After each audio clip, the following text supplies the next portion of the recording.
In the late 15th century, the Iberian Peninsula was a patchwork of kingdoms, each vying for power and control. Spain, as we know it today, did not yet exist.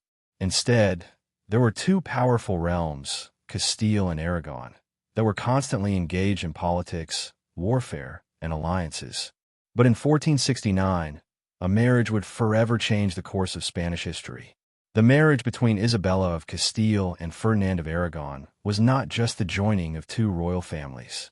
It was a political maneuver, a strategic alliance that would unite two of the most powerful kingdoms in Spain. For the first time, the prospect of a unified Spain seemed possible. Isabella, the daughter of King John II of Castile, was a strong and determined ruler, known for her intelligence and devout Catholic faith. Ferdinand, the son of King John II of Aragon, was equally ambitious, with a sharp mind for strategy and diplomacy. Their union, although initially controversial due to the differences between their kingdoms, was seen as a marriage that would lay the foundation for a powerful Spanish monarchy. The marriage did not immediately mean a united Spain. Castile and Aragon were still distinct entities, each with its own laws, customs, and territories. However, through their combined rule, Ferdinand and Isabella began to consolidate power, laying the groundwork for what would later become a unified nation. In the years that followed, Isabella and Ferdinand worked together to strengthen their positions. Isabella's determination to secure her throne in Castile, which had been challenged by several rivals, earned her the title of queen in her own right, despite opposition from the nobility. Ferdinand, on the other hand, expanded Aragon's influence in the Mediterranean, particularly with military campaigns in Naples and Sicily. As the two monarchs ruled their respective kingdoms, they began to see the potential of combining their forces. This union, not just by marriage but through shared ambition and vision, would soon mark the beginning of a new chapter in Spanish history. The marriage of Ferdinand and Isabella was a strong foundation, but it wasn't the end of their challenges. They quickly realized that uniting Castile and Aragon would require more than just their shared authority. The kingdoms they ruled were each filled with their own complex political landscapes, and the couple had to navigate these carefully to solidify their reign. Isabella, having ascended to the throne of Castile after the death of her brother, King Henry IV, faced significant opposition from powerful nobles. Many in Castile questioned her right to rule, as her brother had been the reigning monarch. As a result, Isabella's early years as queen were marked by political instability, and the nobility sought to undermine her authority. But Isabella was determined to defend her crown and proved to be a fierce and capable ruler. Ferdinand, on the other hand, had to balance his role as King of Aragon with the ongoing political struggles in his own territories. While Isabella held the throne of Castile, Ferdinand's power in Aragon was still not absolute, and he faced challenges from local factions and political rivals. But the two monarchs, through shared vision and mutual respect, began to work together to overcome these struggles. They knew that only by standing united could they consolidate their influence. One of the most significant challenges the pair faced was the Reconquista, the centuries-long effort to reclaim the Iberian Peninsula from Muslim rule. By the time Ferdinand and Isabella came to power, most of Spain had been reclaimed, but the Kingdom of Granada remained under Muslim control. This last Muslim stronghold stood as a symbol of resistance, and the couple saw it as a crucial task to finish the Reconquista and unite Spain under Christian rule. The war against Granada was long and arduous. Ferdinand, with his military expertise, led the Christian forces, while Isabella provided vital support, particularly in terms of financial backing. The campaign was a blend of military strategy and religious fervor, and the monarchs were determined to see it through. Isabella even took a personal role in overseeing the logistics of the war, ensuring that the Christian armies were well supplied and well coordinated. After nearly 10 years of relentless warfare, the Kingdom of Granada finally surrendered in 1492. The last Muslim ruler, Boabdil, handed over the keys to the city, marking the end of the Reconquista and the completion of Ferdinand and Isabella's vision of a united Christian Spain. This victory was more than just a military achievement. It was a symbol of the couple's ability to overcome obstacles, both internal and external, and a key milestone in the formation of The fall of Granada in 1492 was not only a military triumph, but also the defining moment that symbolized the complete unification of Spain under Christian rule. Ferdinand and Isabella, having successfully completed the Reconquista, now stood at the helm of a new, unified Spain, stronger and more powerful than ever before. Their victory in Granada would have far-reaching consequences, not just for Spain but for the entire world. But even as the dust settled from the conquest, Ferdinand and Isabella had bigger plans in mind. Their vision extended beyond the borders of their newly unified kingdom. Both monarchs, but particularly Isabella, recognized that Spain's destiny was no longer limited to the Iberian Peninsula. They were determined to establish Spain as a global power, and they set their sights on exploration. At the heart of this ambition was a man who had already been dreaming of crossing the Atlantic Ocean: Christopher Columbus. For years, Columbus had been petitioning various European monarchs to fund his proposed voyage to reach the East by sailing westward. His goal was to find a new trade route to Asia, but his ideas were often dismissed by other European rulers. However, Ferdinand and Isabella saw the potential in Columbus's plan. They were eager to expand Spain's influence and believed that finding a westward route to the riches of Asia would not only strengthen their economy, but also increase Spain's prestige on the world stage. After much deliberation, the Catholic monarchs agreed to support Columbus's journey, providing him with ships, crew, and the necessary funds for the expedition. In August 1492, Columbus set sail from the port of Palos de la Frontera aboard the three ships, the Nina, the Pinta, and the Santa Maria, toward uncharted waters. The world would never be the same again. Columbus's voyage was intended to find a direct path to Asia, but instead, he would come across a vast and unknown land that would come to be known as the New World. By October 12, 1492, Columbus and his crew had reached what is now the Bahamas, believing they had found islands off the coast of Asia. Though he never realized he had discovered a new continent, Columbus's voyage was the catalyst that opened the Americas to European exploration and colonization. The success of Columbus's voyage brought immediate recognition to Ferdinand and Isabella. Spain's new status as a global power was cemented, and it would not be long before Spanish explorers and conquistadors began to carve out Spain's empire across the Atlantic, with Columbus's discovery serving as the starting point for an era of Spanish dominance in the New World. However, the consequences of Columbus's journey would be far-reaching. While it would bring wealth and power to Spain, it would also lead to the colonization of the Americas, the exploitation of indigenous populations, and a complex legacy that would shape the course of world history for centuries to come. Christopher Columbus's discovery of the New World in 1492 was a momentous event that would change not only Spain's future, but the course of history itself. While Columbus initially believed he had found a new route to Asia, what he had actually stumbled upon was a vast, uncharted land, one that would become the foundation of Spain's new empire. Spain's rulers, Ferdinand and Isabella, recognized the immense potential that lay in this new territory. The discovery of gold, silver, and other resources in the Americas was a windfall that Spain could not afford to ignore. As the Spanish crown began to establish colonies in the New World, Spain's economy flourished in ways that had never been seen before. By the early 1500s, Hernán Cortés and Francisco Pizarro, two of the most famous conquistadors, had begun their expeditions into the heart of the Americas. Cortés arrived in what is now Mexico in 1519, where he would go on to overthrow the Aztec Empire with a relatively small group of soldiers. The wealth he plundered from the Aztec capital of Tenochtitlan, gold, silver, and precious stones, was beyond anything Spain had ever imagined. Similarly, in the 1530s, Francisco Pizarro led an expedition to the Inca Empire in South America, where he similarly toppled the mighty empire, capturing immense wealth. These two conquests alone filled Spain's coffers with staggering amounts of gold and silver, making Spain the richest country in Europe by the middle of the 16th century. But this wealth came at a price. The conquests of Cortés and Pizarro were not merely military triumphs. They were also marked by violence, disease, and the brutal subjugation of indigenous peoples. Whole populations were decimated by European diseases like smallpox, and the once powerful empires of the Aztecs and Incas were reduced to ruin in the wake of Spanish colonization.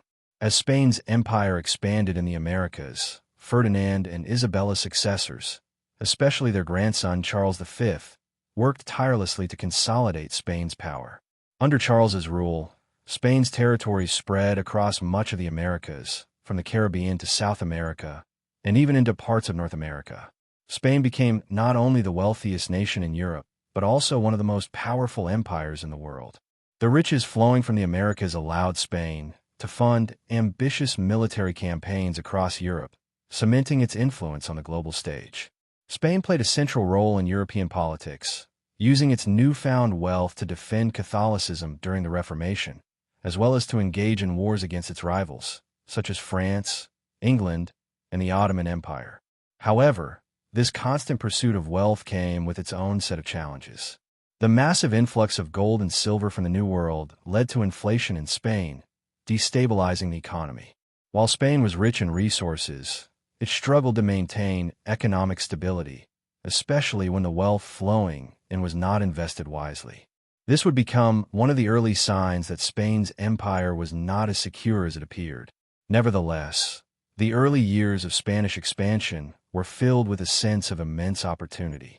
The Spanish Empire was not just a political entity, it became a symbol of Spain's dominance on the global stage.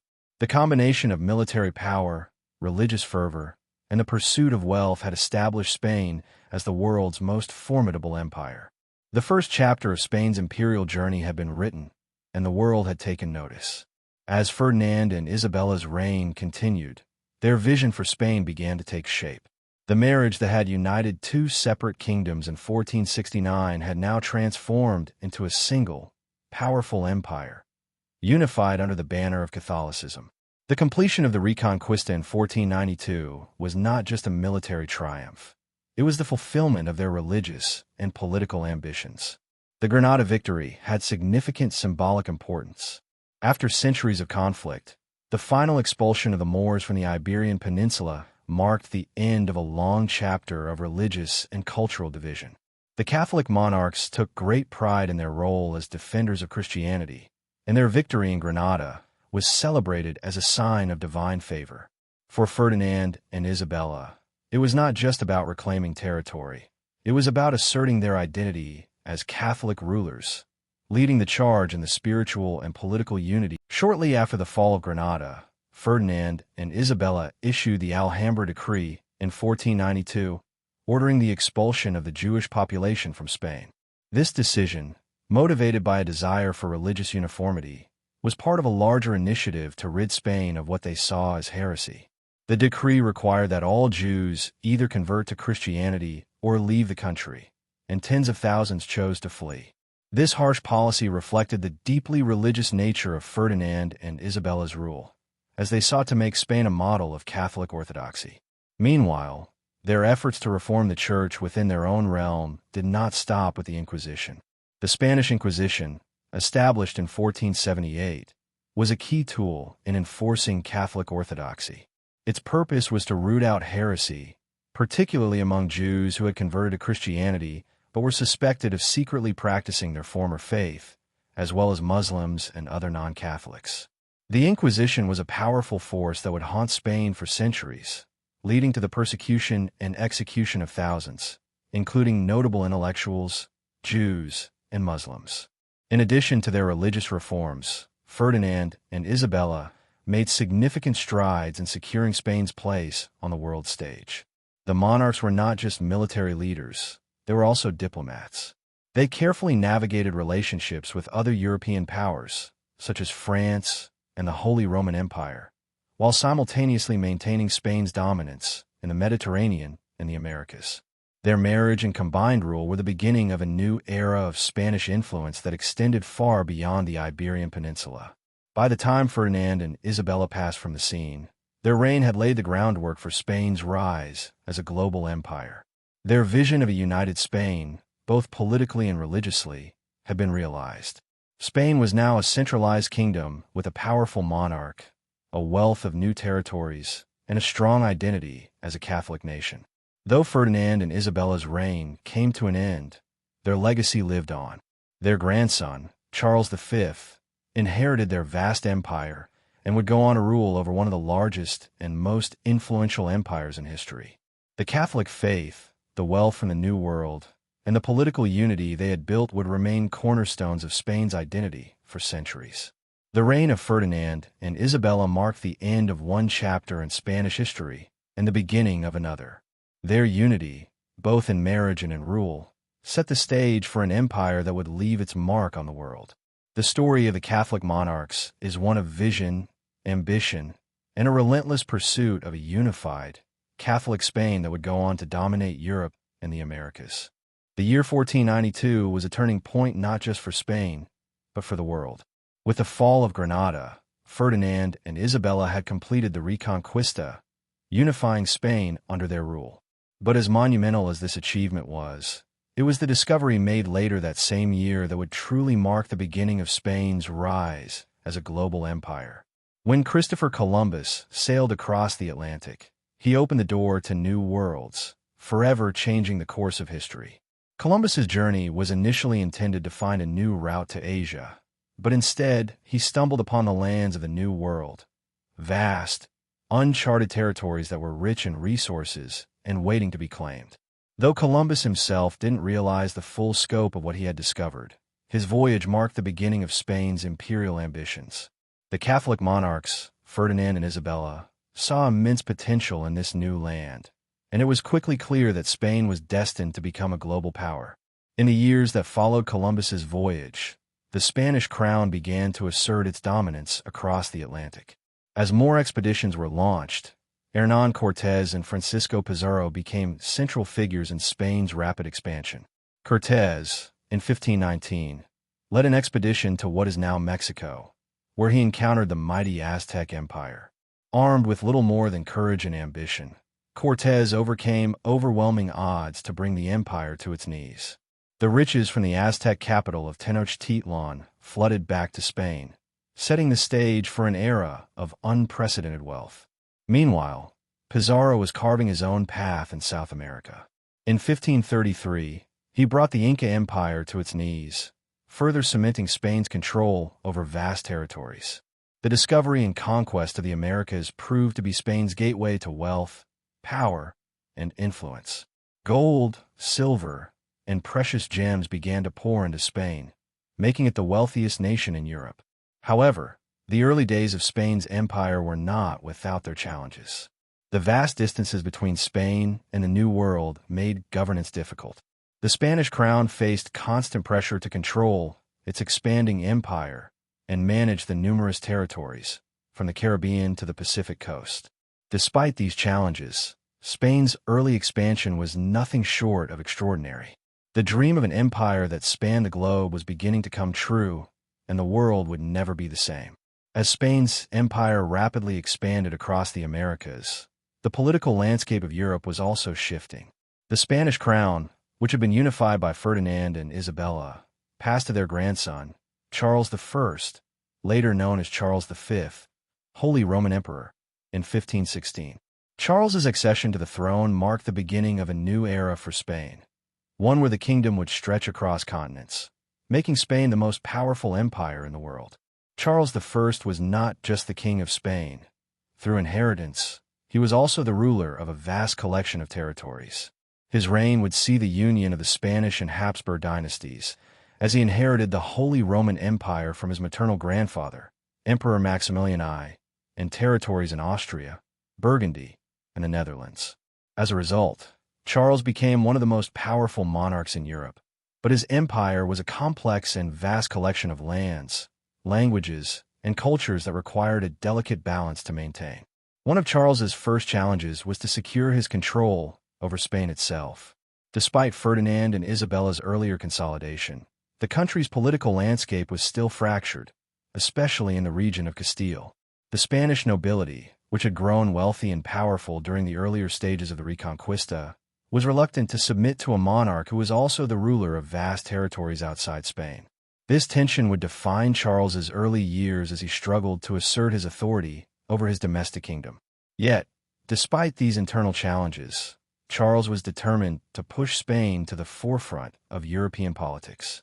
One of his most ambitious goals was to defend the Catholic faith against the growing Protestant movement in Northern Europe, led by Martin Luther. The Reformation was challenging the authority of the Pope, and Charles, a staunch Catholic, took up arms to preserve the unity of the Catholic Church. His efforts culminated in the Battle of Mulberg in 1547, where Charles defeated the Protestant forces and reasserted the authority of the Catholic monarchy. But Spain's power did not end with religious wars. Charles's reign also marked the expansion of Spanish influence in Europe. His military campaigns in Italy and North Africa secured Spanish control over key territories in the Mediterranean, such as Naples, Sicily, and Sardinia, turning Spain into a Mediterranean powerhouse. His rivalry with France, led by King Francis I, was a constant feature of his reign, with both monarchs vying for dominance over the Italian peninsula and beyond. However, Charles I's greatest achievements came from the vast wealth pouring in from Spain's colonies in the Americas. The treasure fleets that returned to Spain carried enormous amounts of gold and silver, funding his wars and allowing Spain to become the richest nation in Europe. This wealth also allowed Spain to establish a dominant naval presence, further asserting its global influence. The Spanish Armada, which would later play a key role in defending Spain's interests, was only made possible through the immense riches flowing from the New World. Despite his success in building a global empire, Charles I's reign was marked by significant challenges. The financial strain of constant wars, religious conflicts, and the demands of governing such a vast empire would eventually lead him to make a decision that shocked Europe. He abdicated the throne in 1556, passing the crown of Spain to his son, Philip II, and the Holy Roman Empire to his brother, Ferdinand. After the abdication of Charles I in 1556, his son Philip II ascended to the throne. Philip's reign marked the height of Spain's power, ushering in what would be known as the Spanish Golden Age, an era that saw Spain at the pinnacle of its cultural, military, and political influence across Europe and the Americas. Philip II inherited an empire that spanned the globe. Not only did he rule over Spain and its vast colonies in the Americas, but he also controlled territories in Italy, the Low Countries, Portugal, and parts of North Africa. His domain was one of the largest and most powerful empires the world had ever seen, and Philip's primary goal was to preserve and expand Spain's influence. One of the first challenges Philip faced was maintaining Spain's dominance in Europe. The Reformation, which began with Martin Luther in the early 16th century, had divided Catholic Europe. Protestant movements were spreading rapidly, especially in Northern Europe, and Philip, a devout Catholic, saw it as his divine duty to defend the Catholic faith. He became the leading figure in the Catholic Counter-Reformation, determined to protect the Church from the Protestant influence spreading through Europe. This mission to defend Catholicism took Philip into direct conflict with Protestant nations, particularly England. The most famous military campaign during his reign was the ill-fated attempt to invade England in 1588 with the Spanish Armada. Philip sent a massive fleet to England, hoping to depose Queen Elizabeth I and restore Catholicism in the country. However, the Armada was decisively defeated by the English Navy, which not only marked the beginning of Spain's decline as a naval power, but also signaled a shift in the balance of power in Europe. Despite the setback with the Armada, Philip's reign was marked by remarkable achievements in other areas. Under his rule, Spain continued to flourish economically, with enormous wealth flowing in from the New World. The treasure fleets, laden with gold and silver from the Americas, bolstered Spain's economy, allowing Philip to fund both military campaigns and the lavish royal court. Culturally, Philip's reign saw Spain emerge as a center of art, literature, and architecture. The Spanish Golden Age produced some of the greatest artists in history, including El Greco, Diego Velázquez, and Francisco de Zurbarán. Their masterpieces in painting, sculpture, and architecture helped define the artistic style of the era, and their work was patronized by the Spanish crown.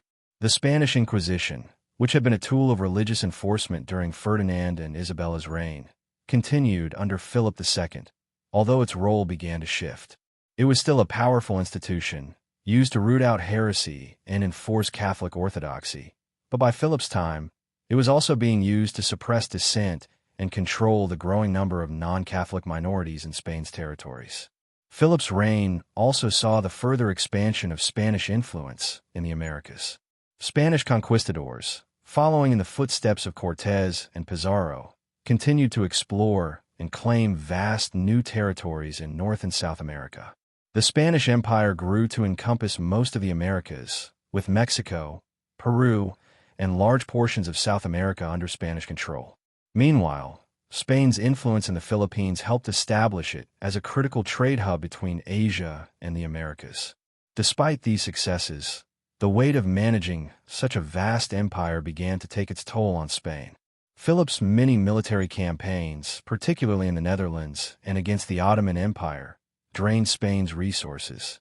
Additionally, the constant influx of precious metals from the Americas contributed to inflation, weakening Spain's economy in the long run. By the end of his reign in 1598, Spain was still the dominant empire in Europe and the Americas, but the seeds of decline were already being sown. While Spain's military, religious, and cultural influence remained strong, the empire's economic and naval challenges began to cast a shadow over its golden age. As the 16th century progressed, the once unchallenged might of the Spanish Empire began to show signs of strain. Under Philip II, Spain's influence across Europe and the Americas had reached its peak, but maintaining such a vast empire came with its own set of challenges. The wealth pouring in from the Americas, although making Spain the richest country in Europe, began to fuel inflation and economic instability. At the same time, Spain's military, once the envy of the world, began to falter as internal conflicts and external pressures mounted. One of the key factors in the decline of Spanish military power was the failed Spanish Armada of 1588. Philip II had hoped to use the Armada to overthrow Queen Elizabeth I of England, a Protestant monarch who had been a thorn in Spain's side, particularly in her support for the Dutch rebels in the Netherlands and her encouragement of English privateers attacking Spanish treasure fleets. Philip's plan was to launch a decisive invasion, using the mighty Armada to sail from Spain, invade England, and restore Catholic rule. However, the Spanish Armada was plagued with problems from the start. The fleet was large, but it was poorly coordinated and lacked the strategic flexibility of the smaller, more nimble English navy. Additionally, bad weather conditions played a major role in the Armada's failure, as storms scattered the fleet, further weakening its chances of success. When the Armada finally clashed with the English navy, it was decisively defeated, and many of Spain's most experienced sailors and ships were lost. The defeat of the Armada was a massive blow to Spain's prestige. While it did not mark the end of Spanish naval power, it symbolized the beginning of Spain's decline as the uncontested naval power in Europe. For the first time in a century, Spain's dominance in the seas was seriously challenged, and England's rise as a naval power began to shift the balance of power in Europe. But the defeat of the Armada was not the only blow to Spain's military prowess. Philip II's involvement in the 80 Years' War in the Netherlands, which had begun as a revolt against Spanish rule, drained Spain's resources. The war was long, costly, and led to significant losses of life and territory. By the time of Philip's death in 1598, Spain had failed to suppress the rebellion, and the Dutch Republic had firmly established itself as a key European power. Meanwhile, Spain's other territories were also becoming increasingly difficult to manage. The massive empire stretched across vast distances, from the Americas to the Philippines, and coordinating such a far-flung empire was increasingly challenging. Philip's attempts to control his vast dominions through a centralized bureaucracy often resulted in slow decision-making and inefficiency. Moreover, Spain's constant military campaigns drained its treasury, while the influx of gold and silver from the Americas did little to strengthen the Spanish economy. Instead, the over-reliance on precious metals caused inflation, which destabilized the domestic economy and led to social unrest. Internally, Spain faced growing dissent among its population. The Spanish nobility, once loyal to the crown, began to assert more power, leading to conflicts between the monarchy and the aristocracy. Furthermore, the Spanish Inquisition, which had been a tool of religious conformity, continued its oppressive practices, leading to growing resentment from the general populace. The heavy taxation required to fund Spain's wars created additional burdens, particularly on the lower classes, further eroding the monarchy's support. By the end of Philip II's reign, Spain had reached the height of its power, but the cracks in its empire were becoming too large to ignore. Military defeats, internal dissent, and economic instability set the stage for a prolonged period of decline. Though Spain would continue to be a dominant force in Europe and the Americas for years to come, the Golden Age was drawing to a close, and a new era of political challenges and economic difficulties awaited the next generation of Spanish rulers. By the end of the 16th century, Spain's golden age of military conquests and religious victories was beginning to show signs of weakness, primarily due to its economic challenges. The influx of gold and silver from its colonies in the Americas, which had once seemed like an endless source of wealth, began to have negative long-term effects on the Spanish economy. Though Spain was rich in precious metals, it was becoming increasingly evident that Spain's financial stability depended far too much on this flow of resources, and it was leading to severe inflation and economic instability. The discovery of a new world had initially promised a bright future. Vast riches began to pour in from the Americas, especially from Mexico and Peru, where Cortés and Pizarro had plundered the Aztec and Inca empires. The Spanish crown, thrilled by this influx of wealth, began to fund its wars and lavish court expenditures with the gold and silver that flooded in from the colonies. The treasures from the Americas were used to maintain Spain's military dominance, fund its wars in Europe, and bolster the influence of the monarchy.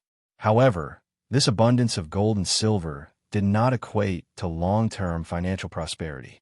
Instead of investing in Spain's infrastructure or diversifying its economy, the Spanish government relied heavily on the precious metals it received from its colonies. This reliance on New World treasure caused the Spanish economy to become vulnerable to fluctuations in the availability of these resources. When the flow of gold and silver slowed, Spain found itself unable to sustain its lavish spending, leading to massive debts and economic contraction. One of the most significant problems was the inflation caused by the sudden influx of gold and silver. As more and more precious metals entered Spain's economy, the value of money decreased, making goods and services more expensive. Prices began to rise rapidly, and the Spanish economy became overheated, with wages not keeping pace with the cost of living. While Spain appeared to be wealthy, this superficial prosperity masked the underlying economic instability that would plague the empire for decades. In addition to inflation, Spain's economy was further strained by the cost of constant warfare. The military campaigns in Europe, especially the 80 Years' War in the Netherlands and the ongoing conflict with the Ottoman Empire, drained Spain's resources.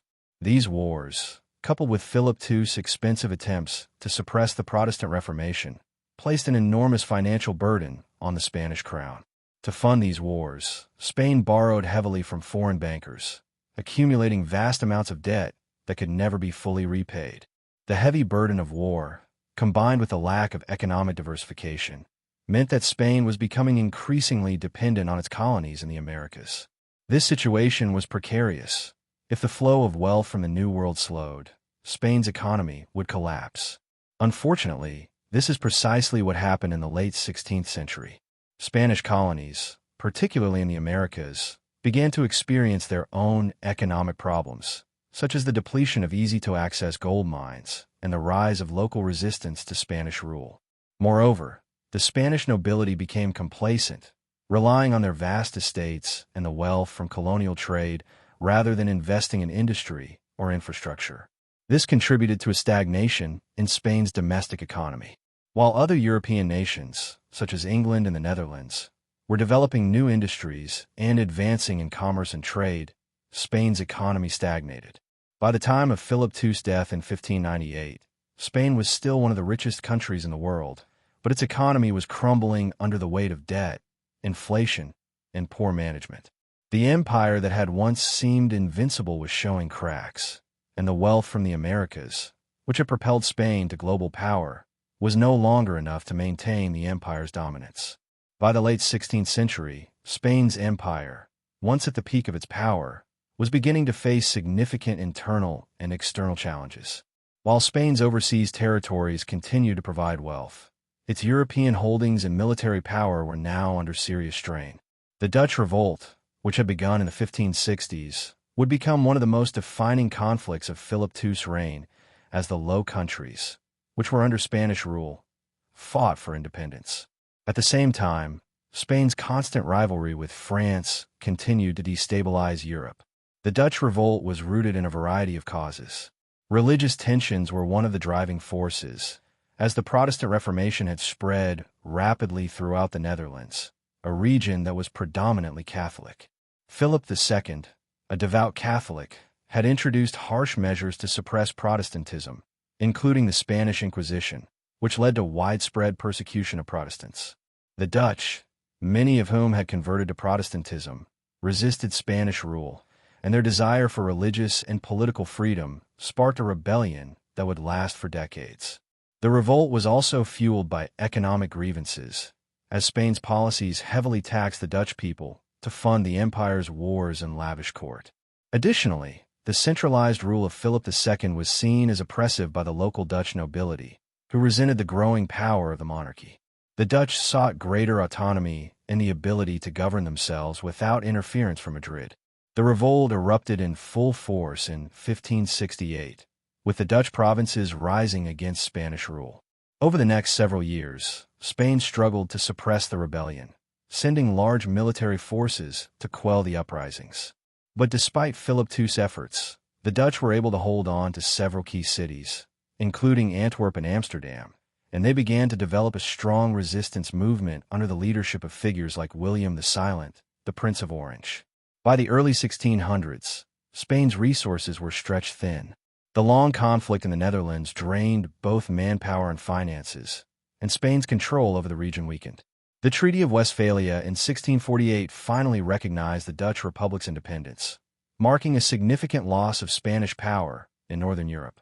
The Dutch went on to become a major maritime and colonial power, challenging Spain's dominance in trade and exploration. Meanwhile, Spain's ongoing conflict with France continued to complicate matters. The French Wars of Religion and France's rivalry with Spain over control of Italy meant that Spain was constantly at war with its neighbor. Spain's military campaigns in Italy, particularly over the control of Milan and Naples, drained the Spanish treasury and spread the military forces too thin. France's growing power, both militarily and diplomatically, began to challenge Spain's dominance in Europe.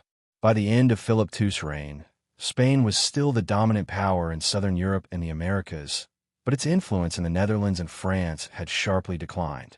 The Dutch Republic was now an independent, Protestant nation, and France had grown stronger, making it a formidable rival for Spain's power. Spain's hold on Europe was weakening, and this set the stage for a century of political and military challenges. As the reign of Philip II came to an end in 1598, Spain remained one of the most powerful empires in the world. The Spanish Golden Age, which had flourished under his rule, was defined by military conquest, immense wealth, religious fervor, and cultural achievement. Spain had built a vast global empire, with territories stretching from the Americas to Europe, Africa, and Asia. It was a time of extraordinary influence. Yet beneath the surface, Spain was already facing the pressures that would ultimately lead to its decline. Philip II's successors, particularly his son Philip III, inherited an empire that was increasingly difficult to manage. Spain's wealth from the Americas continued to flow in, but the economic structure of the empire was fragile. The reliance on gold and silver from the colonies had inflated the economy, causing price instability and economic inefficiency.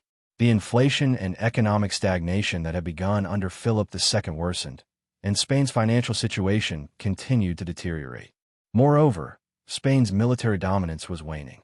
Though still a formidable force, Spain could no longer maintain the same level of influence and military power that had marked its golden age.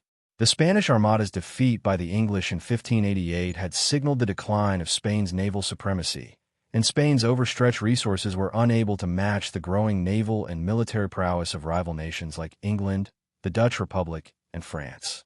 The Habsburg dynasty, which had ruled Spain for much of the 16th century, was beginning to show signs of decline. The dynasty had been burdened by internal struggles and a complex network of alliances, making it difficult to adapt to the changing political landscape of Europe. Furthermore, Spain's vast empire, with its far-flung colonies and diverse populations, became increasingly difficult to govern effectively. Spain's reliance on noble privileges and centralized authority made it difficult to foster the economic innovation needed to keep pace with the rapidly developing economies of its rivals. By the early 17th century, Spain faced a series of significant challenges.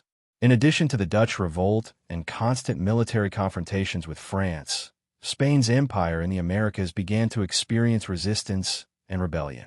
The economic exploitation of indigenous peoples in the New World and the heavy taxation of colonial subjects led to increasing unrest. The Spanish Inquisition also continued to alienate large portions of the population, as it suppressed intellectual and religious diversity. Internally, Spain was weakening under the pressure of its many wars and colonial mismanagement.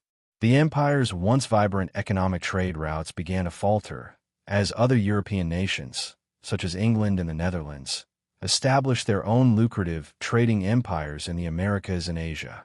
Spain's global dominance was being overtaken by the rise of new maritime powers. While Spain's empire still stretched across vast territories, its hold on global affairs was steadily diminishing. The Treaty of Westphalia, in 1648, which ended the 30 Years' War, marked a formal acknowledgment of the decline of Spanish power in Europe. The treaty led to the recognition of the Dutch Republic's independence, signaling the end of Spanish control over the Netherlands. Despite these challenges, the legacy of Spain's Golden Age endured. Spain's contributions to art, literature, and culture during this period were unparalleled. The works of El Greco, Diego Velázquez, and Cervantes would continue to shape European art and culture for centuries to come. Spain's influence on global exploration, Catholicism, and the shaping of the New World would leave a lasting imprint on world history. However, the decline of Spain's empire in the 17th century marked the beginning of a new era in European geopolitics.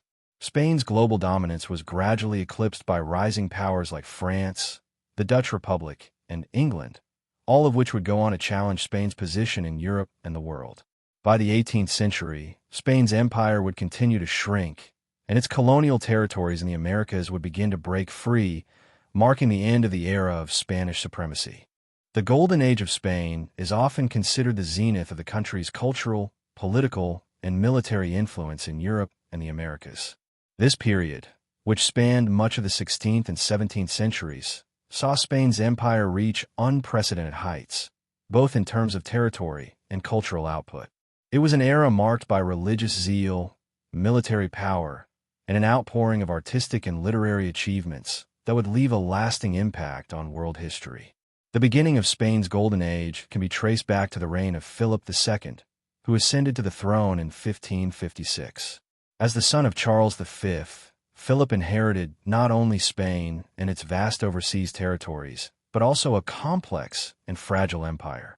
Despite his many challenges, including the Dutch revolt and wars with England, Philip II's reign saw Spain reach its peak as the dominant global power. Philip's reign was defined by his absolute monarchy, where he centralized authority and maintained tight control over both his Spanish kingdom and its overseas possessions. He was a deeply religious man, and his Catholic faith played a central role in his rule. His unwavering devotion to Catholicism led him to take on the mantle of the defender of the faith, particularly against the Protestant Reformation, which was sweeping across Northern Europe. His efforts to stamp out Protestantism in his domains, as well as his involvement in the Catholic Counter-Reformation, became a key feature of his reign. One of the major events during Philip II's reign was the establishment of Spain's dominance in Europe and the Americas. His empire stretched from the Philippines in the east to the Americas in the west, including vast territories in Italy, the Low Countries, and North Africa. Spain controlled the seas, thanks to the Spanish Armada, a mighty fleet that was both a symbol of Spain's naval supremacy and an instrument of its military power. While Philip's military campaigns were not always successful, his vision for Spain was unmistakable. He used the wealth flowing in from the New World, particularly gold and silver from the Americas, to finance his military campaigns. This influx of treasure allowed Spain to fund not only its wars, but also its grandiose projects at home. In Madrid, Philip built the El Escorial, a massive royal palace and monastery, which symbolized his power and religious devotion. In addition to his military and political achievements, Philip's reign also saw significant cultural achievements. Under his rule, Spain became a hub for art, literature, and architecture. The Spanish Renaissance flourished, producing artists like El Greco, who was deeply influenced by both Spanish and Italian styles. The period also saw the rise of Spanish literature, with the publication of Don Quixote by Miguel de Cervantes in 1605, a work that would come to define Spanish literary culture and influence Western literature for centuries to come. The Habsburg dynasty that Philip II represented was responsible for uniting Spain under a centralized monarchy, and this period of strong, centralized rule would continue through his successors. Despite the challenges Spain faced in the 17th century, the Golden Age left a legacy of incredible cultural and artistic wealth, much of which continues to be celebrated around the world today. Spain's Golden Age was not just a period of military power and political dominance. It was also an era of remarkable cultural flourishing. Under the rule of Philip II and his successors, Spain became a hub for some of the most influential artistic, literary, and architectural achievements in European history. This cultural renaissance was driven in part by Spain's newfound wealth from its colonies in the Americas, which allowed the monarchy to support artists, writers, and scholars. It was also a reflection of Spain's strong sense of national identity, rooted in Catholicism, the monarchy, and the vast empire. One of the most notable contributions to Spain's Golden Age was its art. The reign of Philip II saw the rise of El Greco, one of Spain's most famous painters. Born in Greece, Dominikos Theotokopoulos, known as El Greco, moved to Spain in the late 16th century, where he developed his unique style. His works, such as the Burial of the Count of Orgaz and View of Toledo, are characterized by elongated figures, dramatic use of light and shadow, and intense emotional expression. El Greco's style blended Renaissance techniques with a more spiritual, otherworldly approach, reflecting the religious fervor of Spain during this time. Alongside El Greco, Diego Velázquez emerged as one of Spain's most iconic painters. Serving as the court painter for Philip IV, Velázquez's most famous works, such as Las Meninas and the Surrender of Breda, captured the complexity of the Spanish court and the lives of its people. Velázquez's use of light, shadow, and composition was revolutionary, and his work had a profound influence on Western art for centuries to come. His portraits of the royal family, the nobility, and everyday life exemplified Spain's mastery in realism and portraiture. In addition to the visual arts, the Golden Age of Spanish literature is best exemplified by the works of Miguel de Cervantes, whose Don Quixote, 1605, remains one of the most important literary works ever written. Cervantes' tale of a delusional knight-errant, Don Quixote, and his faithful squire, Sancho Panza, is often regarded as the first modern novel. It reflects the transition from the medieval world to the early modern era, exploring themes of illusion versus reality, individual identity, and social change. The influence of Don Quixote cannot be overstated. It had a profound effect on the development of the novel as a literary form, and it continues to resonate with readers and writers around the world. The theater also flourished during Spain's Golden Age. Playwrights like Lope de Vega and Tirso de Molina created works that reflected the complexities of Spanish society and the human condition. Lope de Vega, often called the Shakespeare of Spain, wrote hundreds of plays, many of which were performed on the Spanish stage during the 16th and 17th centuries. His comedias, comedies, and tragedies, were characterized by their passionate themes, dramatic tension, and intricate plots. Tirso de Molina, another influential playwright, is credited with creating the iconic character of Don Juan, whose seductive exploits and moral downfall became central themes in Spanish literature and drama. Meanwhile, Spain's architecture also reached new heights during this period. The construction of the El Escorial, the royal monastery and palace built by Philip II in Madrid, is one of the greatest architectural feats of the Spanish Renaissance. Designed by Juan de Herrera, El Escorial was a symbol of Philip's power and religious devotion. The building's austere, classical style reflected the king's desire for a Christian, monastic environment. It housed a monastery, a royal palace, and a library, and was intended as a monument to Spain's divine purpose. The Baroque architecture that followed in the 17th century, with its grandiose and emotional style, also left a lasting legacy on Spain's landscape, with churches, palaces, and public buildings designed to reflect the grandeur of the Golden Age of Spain. Therefore, was not just a period of political and military success. It was also an era of immense cultural creativity.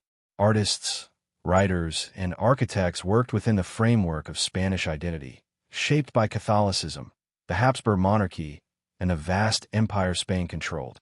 These cultural achievements are still celebrated today and have left an indelible mark on the world's artistic and literary traditions. Religion played a central role in Spain's Golden Age, not only shaping its culture, but also its politics and identity. The period was deeply influenced by Catholicism, which was seen as the heart of Spain's unity and its empire's divine mission. Under the Habsburg dynasty, the Spanish monarchy became staunch defenders of Catholicism, positioning themselves as the champions of the Catholic Counter-Reformation and working tirelessly to suppress Protestantism both within Spain and in its territories. One of the most notable instruments of religious control in Spain during the Golden Age was the Spanish Inquisition, which had been established in 1478 by Ferdinand and Isabella. Originally intended to maintain Catholic orthodoxy in Spain by rooting out heresy, the Inquisition became a powerful tool of religious and political control during the reigns of Philip II and his successors. The Inquisition was primarily concerned with rooting out Protestants, Jews, and Muslims who had either secretly converted to Christianity or continued practicing their faiths in private. Although the Inquisition's power was gradually reduced in the later years of Spain's Golden Age, it continued to influence Spanish society, targeting conversos, Jews who had converted to Christianity, Moriscos, Muslims who had been forcibly converted, and anyone suspected of diverging from Catholic teachings. Torture and public execution were not uncommon, and the Inquisition created an atmosphere of fear and conformity. However, the Spanish monarchy saw it as a vital tool for maintaining national unity and preventing the spread of Protestant ideas. Religious devotion was also closely tied to the identity of Spain itself. The Spanish monarchy, particularly under Philip II, was deeply committed to Catholic orthodoxy and viewed the Habsburg dynasty as divinely appointed to defend the Catholic faith. Philip II's wars against Protestant nations, such as his attempt to invade England with the Spanish Armada in 1588, were motivated not only by political power struggles, but also by the desire to restore Catholicism to Protestant lands. His reign became a battleground between the Catholic and Protestant powers of Europe, with Spain emerging as the key defender of the papacy. Beyond politics, Spain's devotion to Catholicism was visible in its architecture, art, and education. The church was an integral part of everyday life, and the Catholic faith deeply influenced Spain's artistic expressions. Great works of art, like El Greco's religious paintings and Velázquez's depictions of the royal family, often carried religious themes, reflecting the pervasive influence of Catholicism in the Spanish court and society. The missionary work in the Americas was another example of Spain's religious zeal. Franciscan, Dominican, and Jesuit missionaries traveled to the New World with the dual purpose of spreading Christianity and converting indigenous populations. These missions were seen as a key aspect of Spain's empire building, with religious orders playing a vital role in the cultural assimilation of native peoples. Spain believed that it had a divine duty to spread Catholicism across the globe, and this belief in Spain's mission was one of the driving forces behind its empire's expansion. However, Spain's emphasis on religious purity and its intolerance toward other faiths had its downsides. The expulsion of Jews in 1492 and the forced conversion of Muslims in the early 16th century diminished the country's cultural and economic diversity. Many Jews and Muslims have been integral to Spain's intellectual, scientific, and economic life, and their removal or forced conversion left a gap in Spanish society. The Moriscos, in particular, became a source of tension. Forced to adopt Christianity, many continued practicing Islam in secret, which led to increasing suspicion and periodic expulsions. Despite these challenges, Catholicism remained a unifying force in Spain throughout the Golden Age. It helped solidify Spain's identity as the leading Catholic power in Europe, with the Habsburg monarchy serving as its staunchest protector. As Spain expanded its empire across the Americas and into Asia, Catholicism provided a moral justification for imperialism, framed as a mission to spread the faith and save souls. In this deeply religious society, the monarchy's divine right to rule was intertwined with the idea that Spain had been chosen by God to protect and promote the Catholic faith. The Golden Age was as much about religious unity and faith as it was about political and cultural achievement, and the success of Spain's empire was often attributed to divine favor. The Golden Age of Spain was not only defined by its cultural and religious achievements, but also by its immense economic power. Thanks to the treasure flows from the New World, Spain was able to become the wealthiest and most powerful nation in Europe during the 16th century. The Spanish Empire controlled vast territories across the globe, and the wealth from its colonies, particularly in the Americas, funded Spain's military campaigns and its lavish court and cultural pursuits. The most significant contributor to Spain's economic dominance was the treasure fleets that brought gold and silver from the Americas to Spain. The Spanish colonies, especially those in Mexico and Peru, were rich in precious metals, and these resources were shipped back to Spain through a tightly controlled system of royal fleets. This wealth allowed Spain to exert influence across Europe, fund its wars, and support the Catholic Counter-Reformation, which was one of the primary goals of Philip II and his successors. The treasure fleets that carried gold and silver from the Americas to Spain were crucial in fueling the empire's economy. However, this wealth also had its downsides. Spain's heavy reliance on gold and silver from the New World led to a lack of economic diversification. The influx of precious metals caused inflation, which devalued Spain's currency and led to rising prices. While Spain appeared to be wealthy, its economy was heavily dependent on the continuation of treasure flows from the Americas, making it vulnerable to fluctuations in supply. In addition, the wealth was not reinvested in domestic industries, leaving Spain lagging behind other European nations in terms of economic innovation. Despite these challenges, Spain's wealth enabled it to dominate global trade. The Spanish fleet, which was one of the largest and most formidable in the world, helped maintain Spain's monopoly over trade routes in the Americas. This dominance allowed Spain to control vast amounts of silver and gold, which were the backbone of the global economy during the Age of Exploration. The Spanish crown used its wealth to support military campaigns, expand its influence in Europe, and maintain. One of the key areas in which Spain's wealth from its colonies was invested was military expansion. Spain maintained a powerful army and navy, which helped it dominate the Mediterranean and protect its vast empire. Spain's military campaigns, especially in Italy, the Netherlands, and against the Ottoman Empire, were funded by the riches of the Americas. The Spanish Armada, which attempted to invade England in 1588, was a reflection of Spain's military ambitions, though it ultimately proved to be a costly failure. Despite this setback, Spain's global military influence continued well into the 17th century. The wealth also helped Spain assert its political dominance in Europe. Spain's power in the Holy Roman Empire, its control over Italy, and its involvement in the 30 Years' War were all influenced by its economic resources. Through marriage alliances and military dominance, Spain continued to exert its influence in European politics, shaping the course of European history for much of the 16th and 17th centuries. The flow of wealth from the Americas also led to the rise of Spain as the dominant power in global exploration. The Philippine Islands, named after Philip II, became a critical trading hub between Asia and the Americas. Spanish merchants established profitable trade routes, linking the New World to East Asia via the Philippines, and bringing goods such as silk, spices, and China to Spain. This exchange expanded Spain's global reach, as its empire now spanned from the Americas to the Philippines, securing Spain's role as a central player in the early global economy. While the wealth from the Americas brought Spain unprecedented power, it also highlighted the underlying problems that would plague the empire in the coming centuries.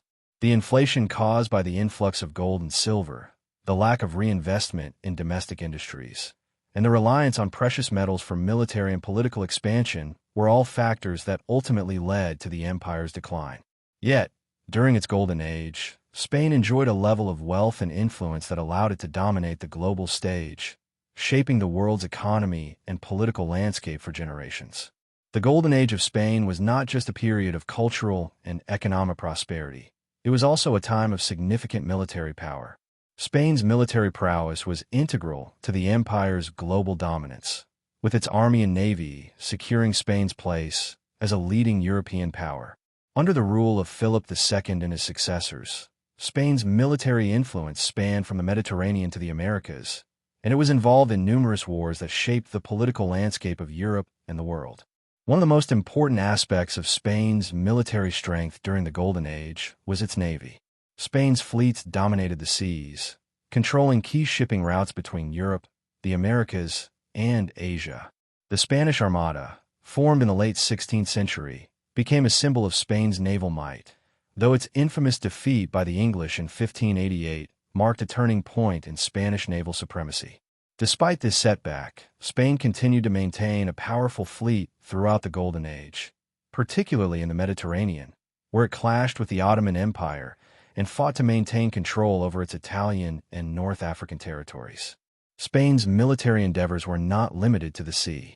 The Spanish tercios, an elite infantry force, played a crucial role in Spain's military successes during the 16th century. These heavily armored units were instrumental in land battles across Europe, particularly in the Low Countries, where Spain fought to suppress the Dutch revolt, and in the 30 Years' War. The tercios were renowned for their discipline, strength, and tactical innovations, making them a feared force in European warfare.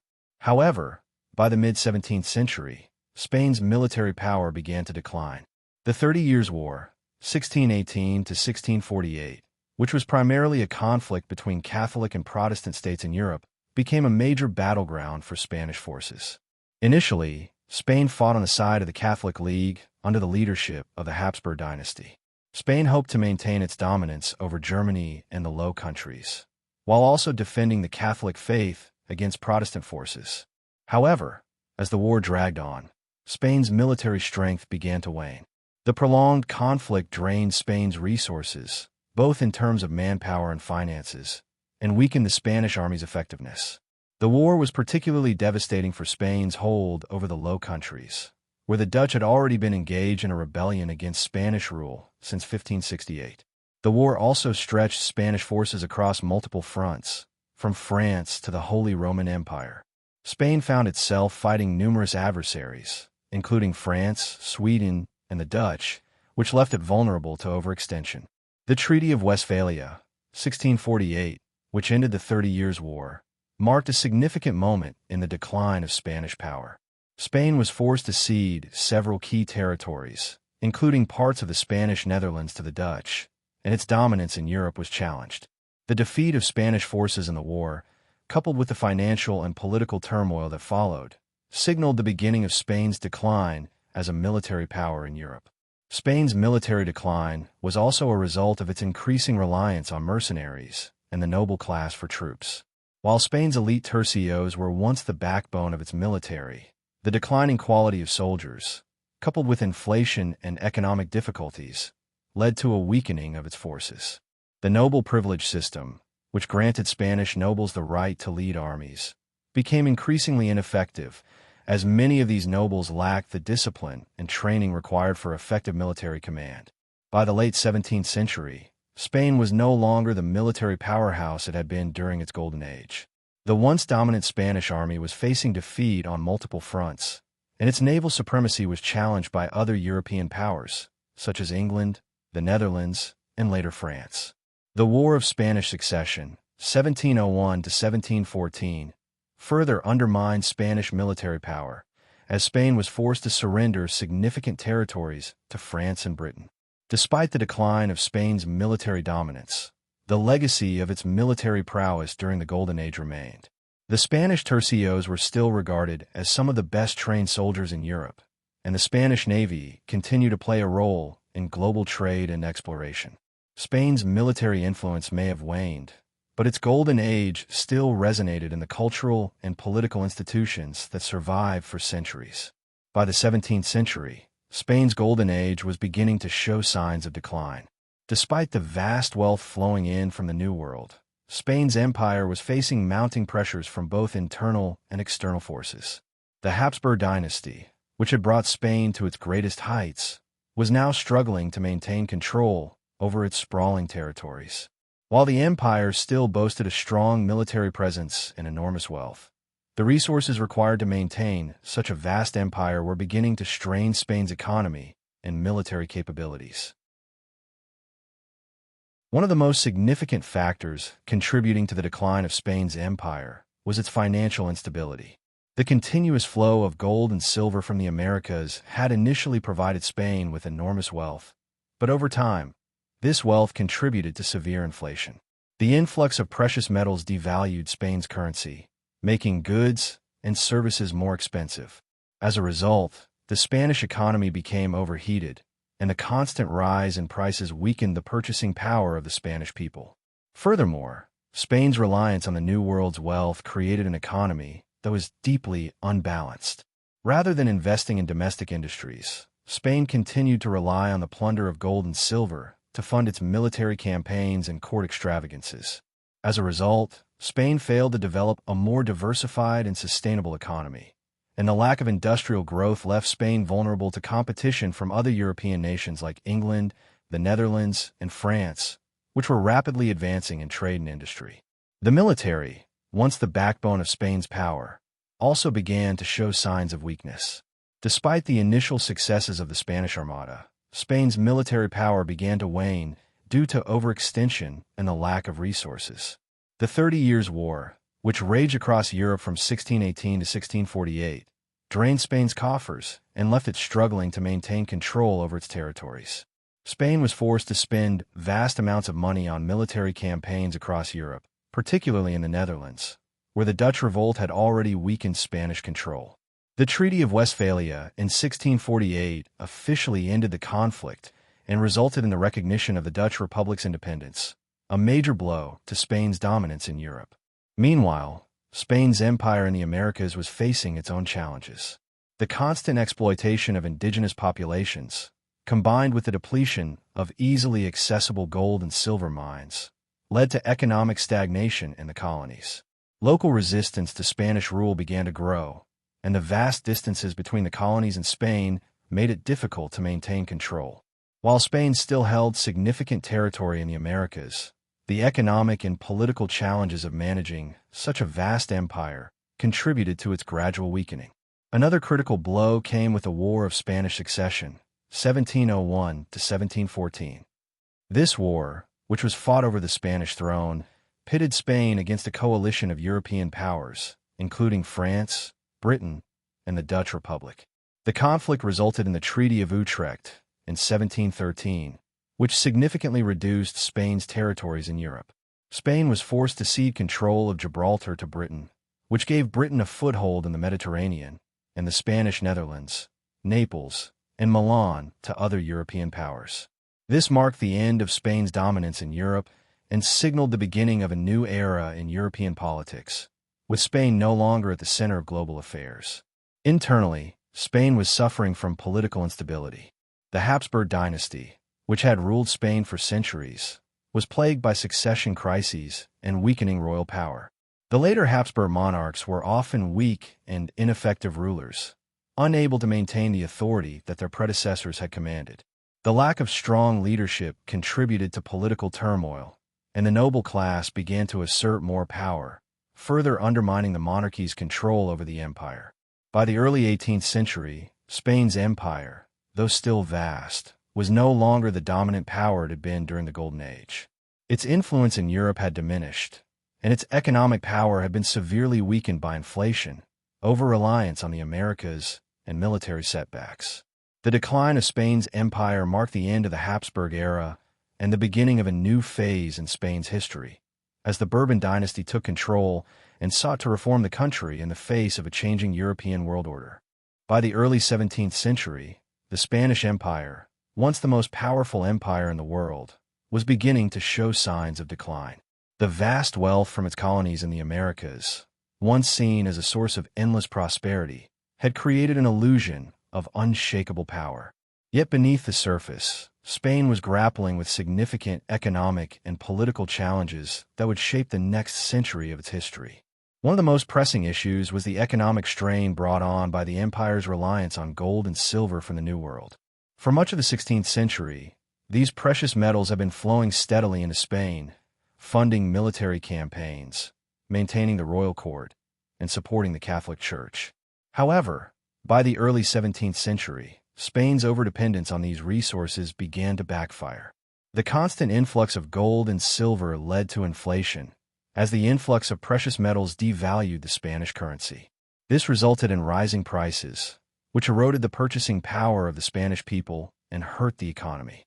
At the same time, Spain's reliance on its colonies for wealth meant it had neglected to develop a diversified domestic economy. Other European nations, such as England and the Netherlands, were rapidly developing industries, trade networks, and financial institutions. In contrast, Spain failed to invest in infrastructure, industry, or agriculture, leaving its economy stagnant. Spain's industries, like textiles and shipbuilding, could not compete with the growing economies of its rivals. The wealth from the Americas, rather than being reinvested in Spain's economy, was largely used to fund military campaigns and royal extravagance, further straining Spain's finances. The Habsburg monarchy, which had been the foundation of Spain's dominance, was also beginning to show signs of wear. The monarchy's centralized power, which had worked well during the Golden Age, was now proving to be increasingly ineffective. The royal bureaucracy, responsible for managing Spain's vast empire, was becoming more corrupt and inefficient. The noble class, once loyal to the crown, began to grow more powerful, asserting more control over local affairs and undermining the monarchy's authority. Meanwhile, Spain's military strength, which had once been the envy of Europe, was also beginning to erode. The Spanish tercios, the elite infantry units that had been instrumental in Spain's military victories, were now suffering from poor leadership and lack of resources. The long and costly 30 Years' War, 1618 to 1648, further drained Spain's military and financial resources. The war, which was primarily fought over religious and political issues in Central Europe, saw Spain engage in a series of expensive campaigns against Protestant nations. Despite early victories, the war eventually became a quagmire, sapping Spain's strength and leaving it unable to decisively influence the outcome of the conflict. The defeat of the Spanish Armada in 1588 had already marked a turning point for Spain's naval power.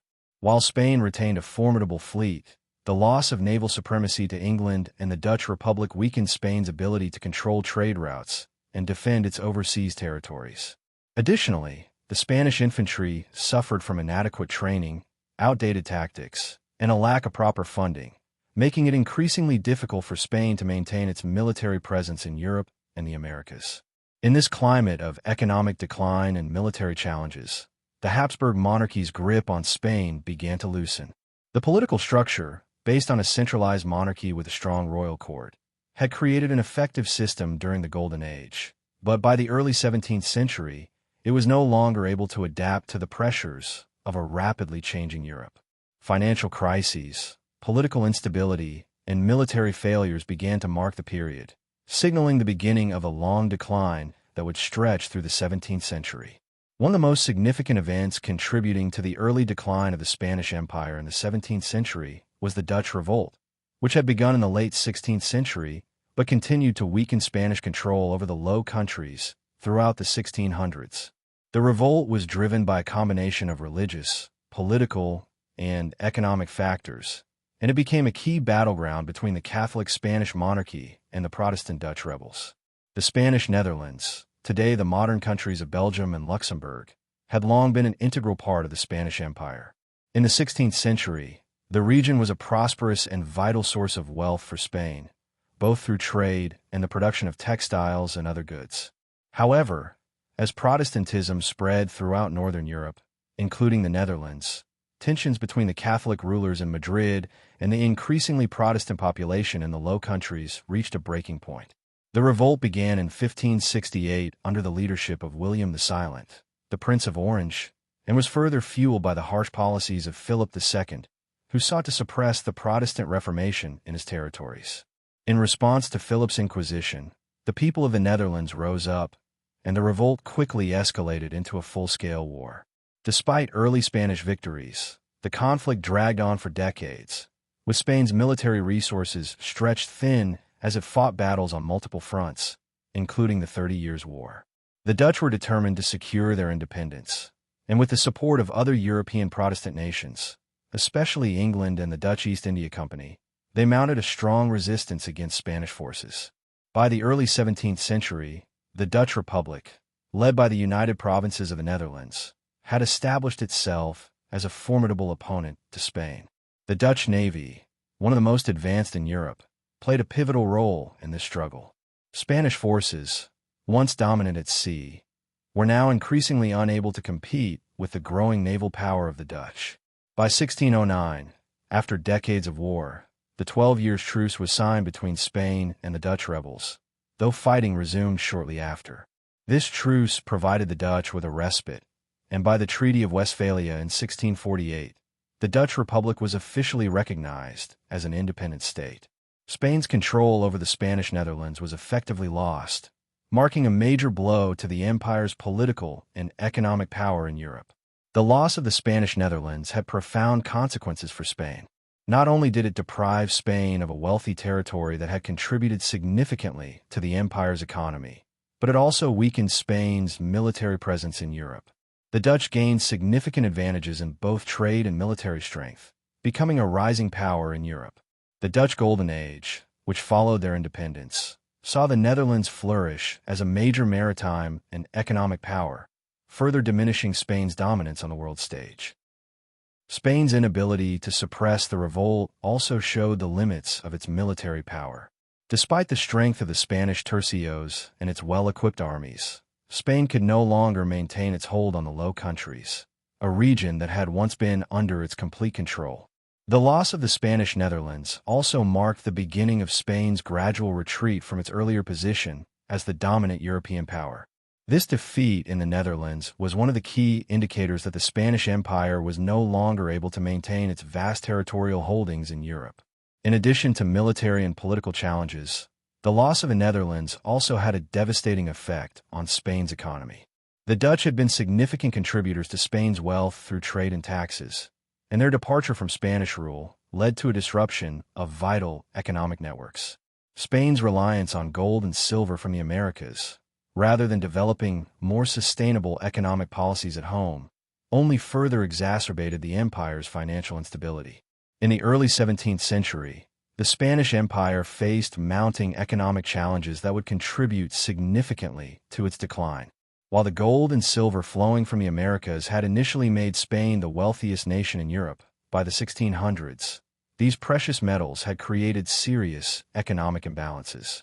The unchecked influx of gold and silver into the Spanish economy had led to inflation, devaluing the currency and causing prices to rise dramatically. While Spain's coffers seemed full, the empire was on the brink of financial collapse. The root cause of Spain's economic troubles lay in its over-reliance on the wealth from the New World. The treasure brought from the colonies was not reinvested into domestic industries or agriculture, and rather than creating a sustainable economic foundation, it simply fueled Spain's lavish spending and military ambitions.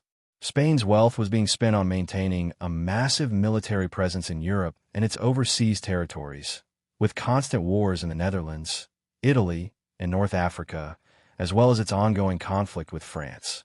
The 30 Years' War, 1618 to 1648, further drained Spain's resources, leading to crippling debts and a financial system that was unable to support the empire's ambitions. The economic impact of Spain's military campaigns was profound. To fund these wars, Spain relied heavily on borrowing money from foreign banks, accumulating vast amounts of debt. As the war with the Dutch and French continued, Spain found it increasingly difficult to pay off its debts or service the interest on the money it owed. This led to frequent defaults on loans, further alienating Spain from international financiers. In 1627, Spain was forced to declare bankruptcy for the first time in several decades, a move that further undermined its economic standing in Europe. The continued inflation was another major problem. As gold and silver flooded Spain's economy, their value decreased, leading to price increases in every sector, from food to everyday goods. The Spanish economy became overheated, and wages did not keep pace with rising prices, causing widespread hardship for the lower classes. For the working people of Spain, the rising cost of living was devastating, and the economy began to stagnate. The noble class, who benefited from the wealth of the colonies, often refused to pay taxes or reinvest in the country's industries, further exacerbating the crisis. Spain also faced the challenge of economic stagnation. While other European nations, particularly England and the Netherlands, were rapidly industrializing, Spain remained dependent on its traditional economy based on agriculture and mining. The lack of industrialization prevented Spain from adapting to the changing global economy, while other European nations were advancing in the fields of trade, manufacturing, and commerce. The Dutch Republic and England were developing thriving industries and expanding their navies and colonial empires, putting Spain at a significant disadvantage in the global market. The empire's dependence on foreign trade also became a critical weakness. While Spain controlled vast territories in the Americas, it failed to develop a robust domestic economy. Instead of encouraging the growth of Spanish manufacturing or export industries, the wealth in the colonies was spent on luxury goods and funding wars. Spain's failure to diversify its economy left it vulnerable to fluctuations in global trade and weakened its long-term economic sustainability. To make matters worse, the noble class, who were exempt from most taxes, was growing increasingly powerful and resistant to change. The nobility's wealth, based largely on land ownership and the revenues from their estates, often led to a disconnected elite that had little incentive to improve the broader Spanish economy. Their control over the land and the treasury kept Spain's economy stagnant and unable to modernize. As Spain's economy continued to struggle, the growing unrest among the lower classes and financial mismanagement by the monarchy led to social instability. The peasantry and urban poor suffered under high taxes and rising prices, while the noble class remained largely insulated from the hardships of the lower classes. Spain's empire was becoming increasingly inefficient, and the very system that had once brought it such success was now a burden on its future. As Spain's empire began to show signs of decline in the early 17th century, one of the key factors contributing to its downfall was political instability and royal mismanagement. While Spain had been under absolute monarchy during its golden age, where kings like Philip II wielded immense power, the later Habsburg monarchs struggled to maintain the same level of control and authority over the empire. This period of decline was marked by weak leadership, succession crises, and the growing influence of the noble class, which increasingly undermined the power of the monarchy. The Habsburg dynasty faced significant internal challenges, particularly after the reign of Philip II. Philip II's successors, particularly Philip III, Philip IV, and Charles II, were either ineffective or unable to manage the empire's vast territories. Philip III, who ruled from 1598 to 1621, was largely an absent king, delegating most of the administration of the empire to his favorite, the Duke of Lerma. This created an environment of corruption and poor decision-making. The Duke of Lerma's influence was marked by favoritism and inefficient administration, which alienated many of Spain's elites and left the empire poorly governed. Philip IV, who reigned from 1621 to 1665, continued the trend of weak leadership. While Philip IV was more involved in the day-to-day operations of the monarchy than his father, his reign was still marked by political instability. His reliance on advisors and foreign ministers, including the famous Count Duke of Olivares, only deepened the factionalism within the Spanish court. Olivares, who had great ambitions for Spain, sought to reform the empire and strengthen royal control. However, his centralizing policies often clashed with the noble class and regional interests, particularly in Catalonia and Aragon.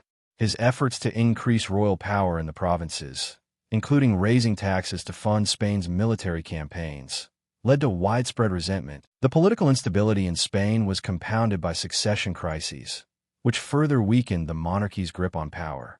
Charles II, the last Habsburg king of Spain, was born into a dynasty weakened by inbreeding, and he suffered from numerous health problems throughout his life.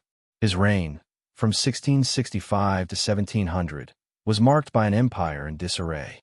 Charles II's inability to produce an heir, coupled with his mental and physical incapacity, left Spain vulnerable to political upheaval. When he died without a clear successor, the War of Spanish Succession erupted, with European powers vying for control of the Spanish crown. The growing influence of the nobility was another factor contributing to political instability.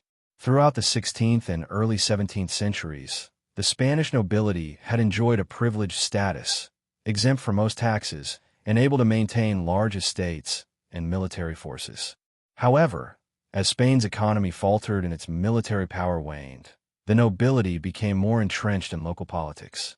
Rather than serving as loyal supporters of the monarchy, many nobles began to act as semi-autonomous rulers of their territories. The rise of regionalism within Spain became a major challenge for the monarchy, as provinces like Catalonia and Aragon sought greater autonomy, and resistance to royal authority grew. The weakening of central authority was particularly evident in Spain's colonial empire. The vast distances between Spain and its territories in the Americas made effective governance increasingly difficult. Local rulers, military commanders, and viceroys in the colonies often acted independently, further undermining the monarchy's control. Spain's dependence on military and religious orders in the New World led to a lack of coordinated governance, and many colonial officials pursued their own interests rather than the interests of the Spanish crown. The Jesuits, for example, established powerful missions in South America, and their influence often overshadowed the Spanish authorities. Internally, the monarchy's struggles were reflected in the weakening of Spain's bureaucracy. The royal administration became increasingly corrupt and inefficient, with officials often bribed or appointed based on family connections rather than merit. Spain's financial system was a mess, with frequent defaults on debts and a lack of fiscal discipline. The absence of a competent civil service made it difficult to manage the empire's far-flung territories, and the monarchy's failure to reform the system only deepened Spain's political crisis. By the middle of the 17th century, Spain's once great empire, which had stretched across Europe, the Americas, and Asia, was beginning to crumble under the weight of internal instability and external pressures. While the Spanish crown had initially been able to establish dominance in the Americas, the decay of Spain's political and military power led to revolts, rebellions, and territorial losses that would define the beginning of the end for Spain's global empire. One of the most significant factors contributing to Spain's declining power in the Americas was the growing resistance from indigenous populations and colonial subjects. The Spanish Empire had long relied on its ability to subjugate and control the native peoples of the Americas, using them as a labor force to extract valuable resources, including gold, silver, and sugar. However, the Spanish Inquisition and the forced conversions to Catholicism, combined with harsh labor conditions and the spread of European diseases, led to significant resentment and resistance for native populations. In the Andes and Mesoamerica, indigenous uprisings became more frequent during this period. The Pueblo Revolt of 1680 in New Mexico is one of the best-known examples of indigenous resistance. In this case, the Pueblo people successfully expelled the Spanish from their territory for over a decade, a rare victory for native populations against colonial rule. This event, though slightly outside the exact 1600 to 1650 timeframe, was symptomatic of the growing unrest that Spain faced throughout its colonial empire. While the indigenous populations fought for their freedom, the Spanish crown was also contending with economic mismanagement in its colonies. As mining of precious metals like silver in places like Potosí in modern-day Bolivia reached its peak, the colonial economy began to decline. The depletion of easily accessible gold and silver in the New World, combined with poor governance, a corrupt colonial administration, and increasing inefficiencies in trade and extraction, led to economic stagnation in the colonies. By the early 17th century, piracy had also become a significant problem for Spain. The English, Dutch, and French increasingly targeted Spanish treasure fleets, seizing the wealth flowing from the Americas. Pirates and privateers, like Sir Francis Drake, attacked Spanish ships and raided Spanish settlements, further weakening Spain's ability to secure its colonies. The loss of treasure to these raiders, combined with the internal struggles within Spain, contributed to the empire's diminishing resources and power. Spain's loss of control over the Spanish Netherlands in the earlier part of the century was compounded by revolts in other regions. The Catalonian Revolt, 1640, for example, saw the people of Catalonia rise up against Spanish rule. Catalonia's desire for greater autonomy was driven by the economic exploitation and the centralizing policies of the Spanish monarchy. The revolt resulted in a temporary loss of Catalonia to France, although it was later regained by the Spanish under the Treaty of the Pyrenees in 1659.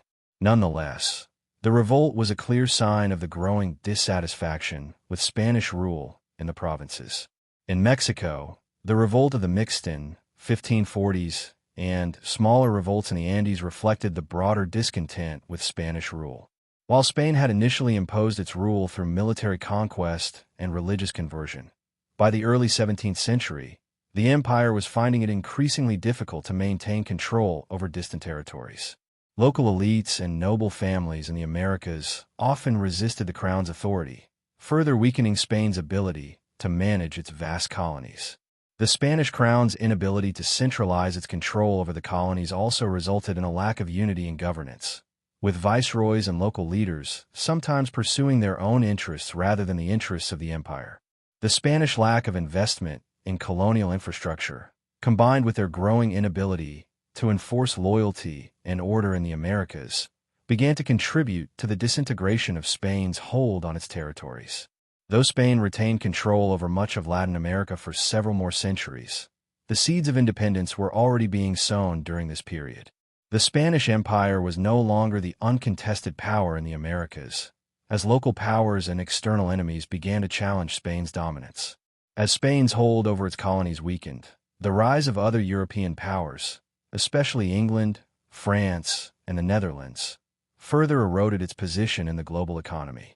These nations, benefiting from their own growing empires and the emergence of powerful navies, began to challenge Spain's dominance in the Americas, laying the groundwork for future revolutions and the eventual independence movements that would sweep across the Spanish-speaking world in the 19th century. By the late 16th century, Spain had become the undisputed naval power in Europe. Under the reign of Philip II, Spain's dominance on the seas was a cornerstone of its global empire. With the riches of a new world flowing in, Spain was able to fund a massive fleet, one that would eventually be dubbed the Spanish Armada. This fleet was a symbol of Spain's military and religious power, built to secure its interests across Europe, protect its colonies, and, most importantly, defend the Catholic faith from the growing Protestant threat. At the time, Spain controlled vast territories in Europe, Africa, and the Americas, with its empire stretching across the globe. The Spanish Navy played a crucial role in maintaining this empire, securing Spain's trade routes, and defending its holdings from rivals. Philip II, a devout Catholic, saw his naval power as not only a tool for territorial control, but also a weapon in the religious struggle between Catholicism and Protestantism. The Reformation, which had begun earlier in the century, had fractured Europe, and England, under the rule of Queen Elizabeth I, had become a staunch Protestant power. The rise of Protestantism, especially in England and the Netherlands, presented a direct challenge to the Catholic Church and Spain's authority. In the 1570s and 1580s, Spain began to strengthen its naval fleet in preparation for a future confrontation with England. By this time, England had been actively supporting the Dutch revolt against Spanish rule in the Netherlands, and had been aiding privateers like Sir Francis Drake, who raided Spanish treasure fleets in the Caribbean. This interference in Spain's affairs, along with Elizabeth's support of Protestant causes, made England a direct enemy of Philip II. A showdown was inevitable.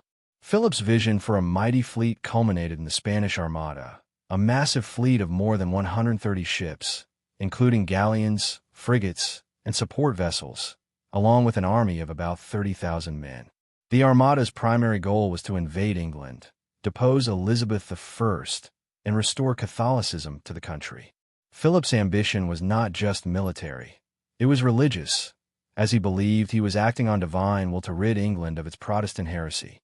To achieve this goal, the Spanish Armada needed to sail across the English Channel, defeat the English Navy, and land its forces on the coast of England. Spain's naval dominance, long unchallenged, had been built up over decades of military conquests, but now it would face its ultimate test. The Spanish fleet, however, faced a number of challenges, from Spain's reliance on slower, heavily armed ships to the unpredictable weather of the English Channel, which would prove to be a decisive factor in the conflict. At this point, Spain's naval power had reached its peak, but it was about to face a challenge that would not only change the course of European history, but also mark the beginning of Spain's gradual decline. The clash between the Spanish Armada and the English fleet in 1588 would be one of the defining moments in the struggle for European dominance, with the fate of both Catholic and Protestant Europe hanging in the balance. In the late 1580s, Philip II of Spain made the fateful decision to assemble a fleet that would strike at the heart of England. The Spanish Armada, known as the Great and Most Fortunate Fleet, was conceived as a means to not only invade England, but also to reassert Catholicism in a country that had defiantly embraced Protestantism under Queen Elizabeth I. The Armada's construction was the result of years of planning and immense resources, drawing upon Spain's wealth from its American colonies and its vast network of military bases in Europe and the Americas. Philip II's strategy was straightforward: to assemble the largest naval fleet ever seen, sail from Spain, defeat the English navy, and land a significant military force in England. From there, Spanish troops, along with their allies from the Catholic Netherlands, which were under Spanish control, would march on London, overthrow Elizabeth, and restore Catholic rule. In Philip's mind, this would be not only a military victory, but a religious crusade, one that would end the Protestant threat in Europe. The plan for the invasion relied heavily on the success of a number of coordinated actions. Gathering the fleet, Spain's armada consisted of more than 130 ships, including galleons, large, heavily armed ships, frigates, and support vessels, with about 30,000 soldiers and 7,000 sailors. This massive force was designed to overwhelm the English navy and create a pathway for a ground invasion. The fleet was to be assembled in Lisbon, Portugal, with the goal of meeting up with the Duke of Parma's army stationed in the Spanish Netherlands. The combined forces would then march to England, beginning their mission to restore Catholicism. Coordinating with the army in the Netherlands, the key to Spain's strategy was the combined efforts of its naval fleet and land forces. The Duke of Parma, who commanded the Spanish army in the Netherlands, was to sail with his army up the Channel, linking up with the Armada. Once the Armada defeated the English navy, Parma's forces would land in England and march to London. This two-pronged attack was designed to overwhelm the English defenders and lead to a quick military victory. Naval strategy: the Spanish Armada would sail in a convoy formation, closely packed to present a unified front and maximize firepower. The goal was to sail along the English Channel, overpower the smaller English fleet, and protect the landing force. The Armada's size and power were its greatest strengths, but they were also its greatest weaknesses. The fleet size made it slow and unwieldy, and the Spanish had to carefully navigate the unpredictable and narrow English Channel, a region that was far from familiar to them. The English challenge: the Spanish strategy relied heavily on the assumption that the English navy could be defeated in a direct confrontation. The English navy, under the command of Admiral Lord Howard of Effingham, was smaller and less well-equipped than the Spanish fleet, but had one distinct advantage: it was far more mobile and maneuverable. Sir Francis Drake, one of the most famous English commanders, had been raiding Spanish treasure ships for years and was known for his daring tactics. Spain's massive ships, while powerful, were not as nimble as the English vessels, and this would prove to be a critical disadvantage during the battle. The weather factor: while Spain's plans were meticulous, they underestimated one of the most critical factors: the weather. The English Channel is notorious for its unpredictable weather, with strong winds and fog often hindering naval operations. The Spanish fleet, though formidable, was not prepared for the harsh weather conditions it encountered once it set sail from Lisbon. The weather would play a pivotal role in the events that unfolded in the coming months. Despite the apparent superiority of the Armada, the battle was far from certain.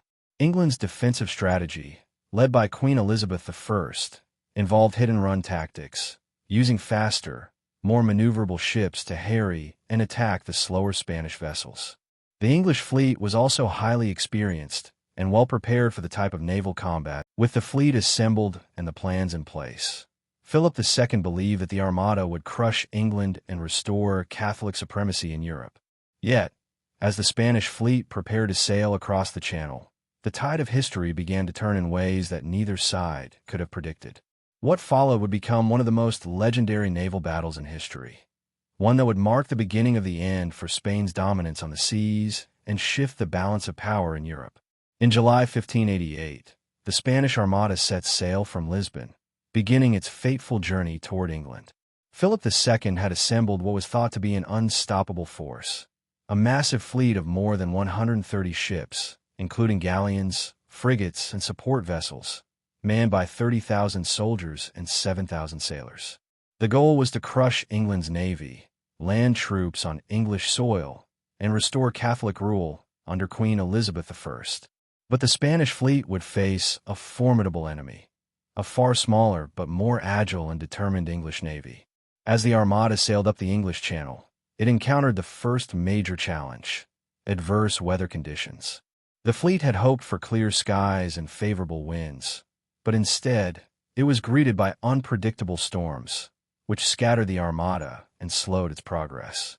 While Spain's massive ships were built for endurance and strength, they were not as agile as the smaller, faster English vessels. The Spanish fleet's size, combined with the lack of maneuverability in the narrow channel, gave the English fleet an immediate advantage. The English Navy, under the command of Admiral Lord Howard of Effingham and supported by the legendary Sir Francis Drake, had a hit-and-run strategy.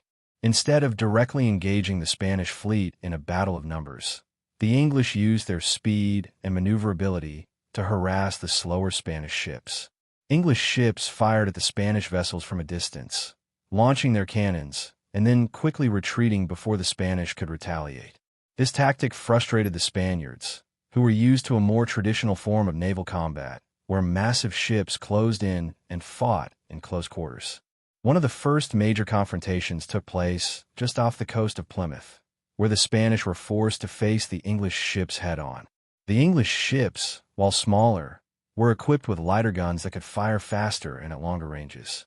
They took advantage of this mobility to inflict damage on the Spanish Armada without ever giving the Spaniards the opportunity for a decisive confrontation. The Spanish Armada, burdened by its size and slow movement, was unable to retaliate effectively and was forced to retreat under the cover of night. However, the Spanish had planned a larger engagement, where they intended to bring their full firepower to bear. They finally came upon the English fleet near Gravelines, just off the coast of France, on August 8, 1588. At this point, the battle reached its peak. Both fleets were lined up, with the Spanish galleons forming a large, traditional battle line, hoping to close in on the English ships. The English, however, had already devised a brilliant tactic. In the night before the battle, the English launched an audacious attack by setting fire ships adrift toward the Spanish fleet. These fire ships, filled with combustibles, were set ablaze and sent drifting towards the Spanish ships. The tactic caused panic among the Spanish crews, who, fearing for their safety and the damage to their ships, scattered into disarray. The Spanish were forced to abandon their battle formation, creating a gap in their lines and disrupting their strategy. The battle that followed was a chaotic engagement, with the English ships exploiting the confusion caused by the fire ships. The English Navy moved in swiftly, harassing the scattered Spanish ships with relentless cannon fire from a distance. The Spanish Armada was unable to regroup and retaliate effectively, and they suffered significant damage as the English fleet continued to launch hit-and-run attacks. The Battle of Gravelines was not a complete victory for the English, but it marked the beginning of the end for the Spanish Armada. The disarray caused by the fire ships and the superior tactics of the English fleet led to a dramatic shift in the battle's momentum. Although the Spanish Armada was still formidable, it had lost much of its cohesion and strength in the battle. The Armada was forced to retreat northward, hoping to return to Spain via the North Sea. However, the retreat would be plagued by further complications, as the English Navy pursued them, and storms continued to ravage the fleet. After the Battle of Gravelines in early August 1588, the Spanish Armada, although still a formidable force, was in disarray.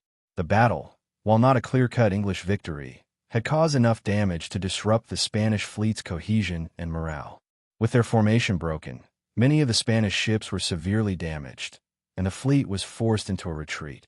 The once unified invasion force now faced not just an emboldened English navy, but also the terrifying weather conditions of the North Sea. The Spanish Armada had originally planned to sail around England and land in the Netherlands, where it would join forces with the Duke of Parma's army. However, due to the battle and the chaos caused by the fire ships, Spain's military objectives were now in jeopardy. The fleet's retreat was hindered by strong winds, storms, and the constant pressure from the English navy, which harried the Spanish ships as they made their way northward. As the Spanish ships navigated around Scotland and Ireland, the weather turned against them. The storms that had already caused delays and confusion now worsened. For several weeks, the Spanish Armada struggled against treacherous seas, and many ships were either wrecked or severely damaged. The harsh conditions led to a significant loss of men and ships, with reports indicating that up to one-third of the Armada was destroyed or forced to sink in the stormy waters. By the time the remnants of the Armada limped back to Spain in October 1588, it had suffered catastrophic losses. Of the 130 ships that had originally set sail, only about 67 ships returned to Spain. Thousands of Spanish sailors and soldiers were lost, either in battle, in shipwrecks, or to disease and starvation. While Philip II still considered the Armada's mission a divine cause, the defeat was undeniable and left Spain in a weakened position. The defeat of the Spanish Armada had profound consequences for both Spain and the wider world. For England, the victory over the Armada was a massive boost to national pride and the rise of Elizabethan England as a major European power. Queen Elizabeth I's leadership during the conflict, along with the bravery of the English navy, cemented her place in history. The defeat also ensured the survival of Protestantism in England and the Netherlands, further weakening the Catholic cause in Europe. For Spain, the loss of the Armada marked the beginning of a slow but inevitable decline. While Spain continued to dominate the Mediterranean and maintain control over its colonies in the New World, the defeat in 1588 shattered the illusion of Spanish invincibility.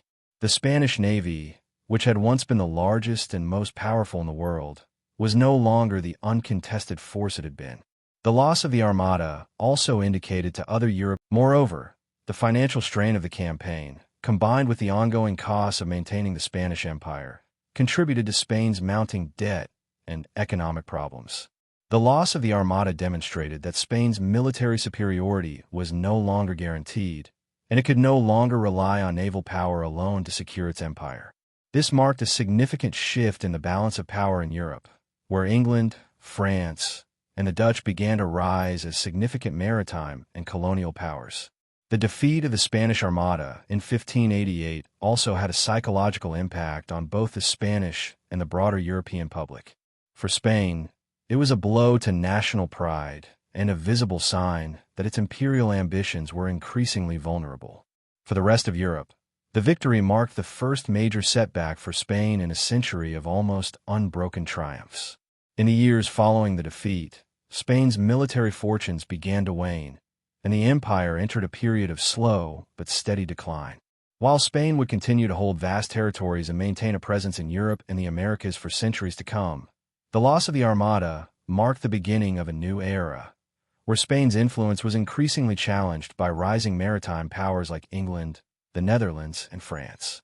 The 30 Years' War, 1618 to 1648, was one of the most destructive and complex conflicts in European history, spanning much of the 17th century. It was a war that not only reshaped the political landscape of Europe, but also marked the beginning of the end for Spain's dominance on the continent.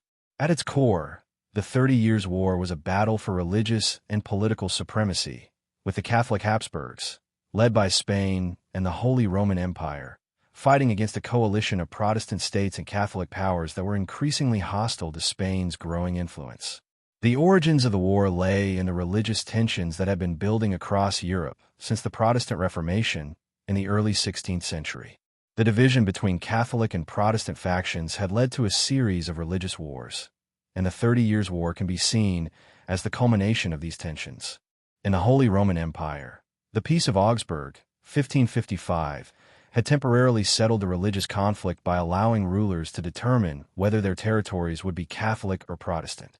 However, The Reformation and the Counter-Reformation, both fueled by political and religious rivalries, left much of Europe in a volatile state. The war itself began in 1618 with the defenestration of Prague, an event in which Protestant nobles in Bohemia threw Catholic officials out of a window, symbolizing the deep divide between the two faiths. This incident sparked open conflict, and soon the Holy Roman Empire, led by the Catholic Habsburgs, was embroiled in a war with a growing Protestant alliance. This initially local conflict in Bohemia quickly escalated as major European powers, such as Spain, France, and the Dutch Republic, became involved, each pursuing their own national interests, whether religious or political.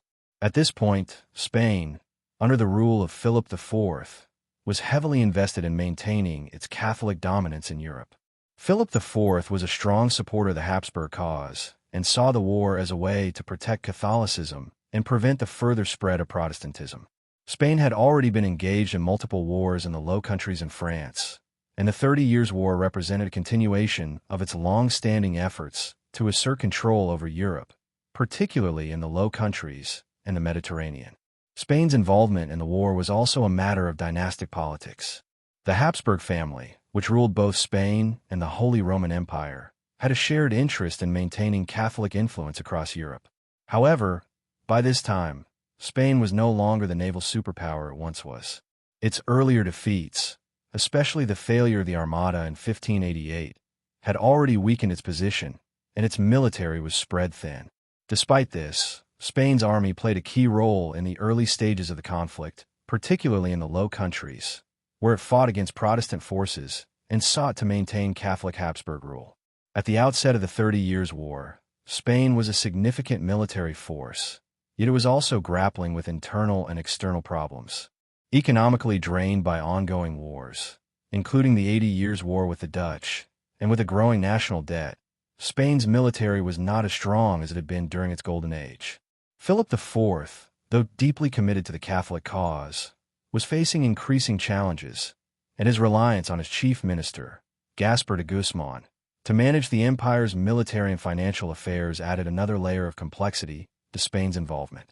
As Spain entered the 30 Years' War, it did so with a mixture of ambition and desperation, hoping to bolster its position in Europe, but also contending with the reality of a weakening empire. The war would ultimately become a turning point, marking the beginning of Spain's decline in both military power and global influence. The battle for dominance in Europe was no longer Spain's to win, and the 30 Years' War would prove to be one of the major catalysts in Spain's loss of supremacy. As the 30 Years' War began in 1618, Spain's initial involvement was primarily focused on the defense of the Habsburg family's interests across Europe. Spain, under Philip IV, was not just fighting a religious war to protect Catholicism, but also a dynastic war aimed at maintaining its dominant position within the Holy Roman Empire and its control over the Spanish Netherlands. At the time, the Spanish Netherlands, modern-day Belgium, had been a flashpoint of conflict for decades. It had been under Spanish rule since the 16th century, when Philip II sought to suppress the Protestant Dutch revolt, and it remained a key strategic region for the Spanish Habsburgs. While much of the conflict in the early stages of the 30 Years' War focused on the internal politics of the Holy Roman Empire, Spain's involvement in the Low Countries was just as critical to the survival of the Habsburg dynasty's European dominance. In the Low Countries, the Dutch Revolt, 1568 to 1648, had already been dragging on for decades, and the Dutch Republic, a Protestant nation, was determined to win its independence from the Spanish crown. Spain, by the early 17th century, had gained some stability in the region, but it was still embroiled in conflict with the Dutch over control of Flanders, Holland, and other economically vital provinces. As the 30 Years' War spread across Europe, Spain sent substantial forces to the Low Countries to bolster the Catholic cause and prevent the spread of Protestant influence. The war became a proxy conflict, where Spain's armies battled not only the Protestant Dutch but also the French, who were aligned with the Protestant states to weaken Habsburg power. The Spanish army, led by commanders such as Ambrosio Spinola, who was a key figure in the early years of the war, was tasked with defending Spain's territorial holdings in the Low Countries from both internal rebellion and external threats. In 1621, Spain formally entered the conflict when the 12 years truce between the Dutch Republic and Spain expired. This led to full-scale hostilities in the Low Countries and marked the beginning of a new phase in the 30 Years' War for Spain. The Spanish army, though formidable and experienced, faced increasingly difficult odds. Despite their initial successes, the Spanish forces were unable to decisively break the Dutch resistance, and their costly campaigns began to drain Spain's already overstretched resources. Meanwhile, in the Holy Roman Empire, the conflict had taken on a more religious and political dimension. The war began as a confrontation between Catholic and Protestant factions within the empire, and Spain, as a leading Catholic power, saw itself as a defender of the Habsburg family and the Catholic Church. The Habsburg emperor at the time, Ferdinand II, was deeply committed to restoring Catholicism to Protestant regions of the empire, and he sought Spanish military aid to support his efforts. The Spanish Habsburgs, under Philip IV, sent military forces to support the emperor's Catholic cause, initially with great success. Spanish troops, along with other Catholic allies, played a crucial role in securing victories for the Catholic League in the early years of the war. The Spanish armies had considerable success in suppressing Protestant uprisings and defending Catholic strongholds in Central Europe. Spain's military presence helped to stabilize the situation for Ferdinand II in the Holy Roman Empire, but it also deepened Spain's involvement in a conflict that was increasingly spreading beyond the original geographic boundaries of the empire. However, the long-term costs of Spain's involvement in the 30 Years' War soon began to show. Spain's military resources were stretched thin, and the constant warfare began to take its toll on the Spanish economy. By the mid-1620s, Spain was already dealing with increasing financial difficulties, exacerbated by the costs of supporting the Catholic cause across Europe. These financial strains, combined with the growing exhaustion of its military forces, meant that Spain's position in the war became increasingly vulnerable. The early stages of the 30 Years' War marked a high point in Spanish involvement, both in the Low Countries and the Holy Roman Empire, but they also signaled the start of a slow decline for Spain. The combination of extended military campaigns, overstretched resources, and internal instability began to undermine Spain's ability to maintain its position as the dominant military and political power in Europe. By the early 1640s, Spain's involvement in the 30 Years' War had reached a critical juncture. Despite its initial successes in the conflict, the Spanish military was beginning to show signs of weakness, largely due to the financial strains and the growing military pressure from other European powers.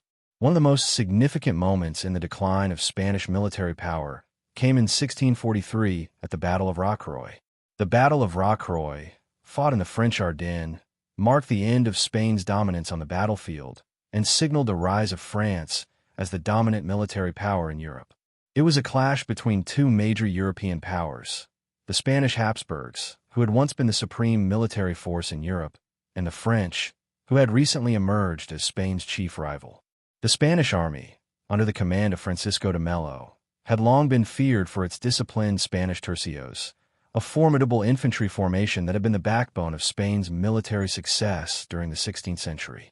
The Spanish tercios had been used with devastating effectiveness in earlier battles, including the Battle of Lepanto, 1571, and in conflicts throughout the Low Countries. However, by the time of Rocroi, Spain was no longer the military powerhouse it had once been. The army was tired, undermanned, and increasingly outmatched by the French forces. In contrast, the French army, commanded by the young and talented General Louis II de Bourbon, Prince of Condé, was well coordinated and fresh from recent victories. Condé's army, though smaller than the Spanish force, had the advantage of modern tactics and a renewed sense of military ambition. The French had also managed to maintain a more stable economy and war chest, which allowed them to invest in improving their military infrastructure, training, and strategies. The Battle of Rocroi itself was a decisive defeat for the Spanish tercios. The French forces launched a coordinated assault on the Spanish lines, using superior tactics to outflank and break the Spanish formations. The Spanish tercios, which had once been invincible, were overwhelmed by the faster, more flexible French troops. The French cavalry played a crucial role in disrupting the Spanish ranks, and the once feared Spanish infantry, unable to adapt to the fluid tactics employed by the French, was routed. The defeat at Rocroi was not just a military loss for Spain. It was a psychological blow that signified the end of Spanish military supremacy in Europe. The Spanish tercios, which had long been seen as the elite infantry force, were shattered, and Spain's ability to maintain its dominance on the battlefield was now in question. The French victory at Rocroi set the stage for a new balance of power in Europe, with France emerging as the dominant military and political force. The defeat at Rocroi also had profound consequences for Spain's position in the 30 Years' War. The Spanish, already financially strained from years of war, could not afford to rebuild their military after such a significant loss.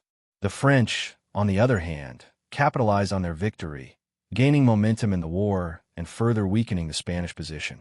The defeat marked the beginning of a slow decline in Spain's influence in Europe, both militarily and diplomatically. While Spain would continue to fight in the 30 Years' War for several more years, the Battle of Rocroi represented the beginning of the end of its dominance in Europe. In the years following the battle, France would go on to win more victories, eventually forcing Spain into a position of retreat, leading to the Treaty of the Pyrenees in 1659. The treaty resulted in Spain's loss of several key territories to France, marking the end of Spanish dominance in Europe and the beginning of France's rise as the preeminent European power. The Treaty of Westphalia, signed in 1648, marked the end of the 30 Years' War and had profound consequences for Spain. Although Spain had not formally ended its involvement in the war by the time the treaty was signed, the peace agreement reshaped the political landscape of Europe and confirmed Spain's decline as the preeminent European power. The 30 Years' War, which had ravaged much of Central Europe, was essentially a conflict between Catholic and Protestant factions, with various European powers, including Spain, the Holy Roman Empire, France, and the Dutch Republic, playing key roles. The war was long and brutal, leaving entire regions devastated, and it also deeply strained the resources of the countries involved. By the mid-1640s, the war had become a drain on Spain's military and economic capacities, and the Treaty of Westphalia was finally negotiated to bring an end to the conflict. Spain had entered the war in support of the Habsburg Holy Roman Empire, hoping to preserve Catholic dominance across Europe. However, by the time of the treaty, Spain's position in Europe had deteriorated significantly.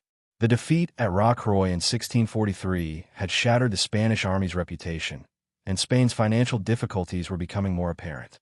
Philip IV, although still the monarch, faced increasing pressure from both within Spain and from outside forces. The Treaty of Westphalia had several critical consequences for Spain. The loss of influence in Germany. One of the treaty's most significant provisions was the weakening of the Holy Roman Empire and the shift toward decentralized authority in German-speaking regions. The treaty granted substantial autonomy to the German states, particularly the Protestant ones, and France gained considerable influence over the empire. Spain's Habsburg relatives, who ruled the Holy Roman Empire, had hoped to preserve centralized control, but the treaty ensured that Spain's influence in Germany was effectively reduced. The once strong Catholic alliance, which Spain had supported, was severely weakened, and the Protestant states gained a much more independent role in European politics. The Dutch Republic's independence. Another major outcome of the treaty was the formal recognition of the Dutch Republic's independence from Spain. The Dutch Revolt, which had been ongoing since the 16th century, was a key conflict that Spain had been trying to suppress. The Treaty of Westphalia officially ended Spain's long and unsuccessful attempts to regain control over the Netherlands. The Dutch Republic, now an independent power, emerged as a major maritime and economic rival to Spain, further eroding Spain's position in Europe. Territorial losses to France. Spain also suffered significant territorial losses to France. Under the terms of the treaty, Spain was forced to cede territories in the Spanish Netherlands, including Artois, Franche-Comté, and Roussillon. These losses diminished Spain's strategic position in Europe, especially in the Low Countries, where Spanish dominance had been deeply entrenched for centuries. The treaty also solidified France's rise as a dominant European power, with the loss of these territories to France marking a significant shift in the balance of power in Europe. The decline of Spanish military power.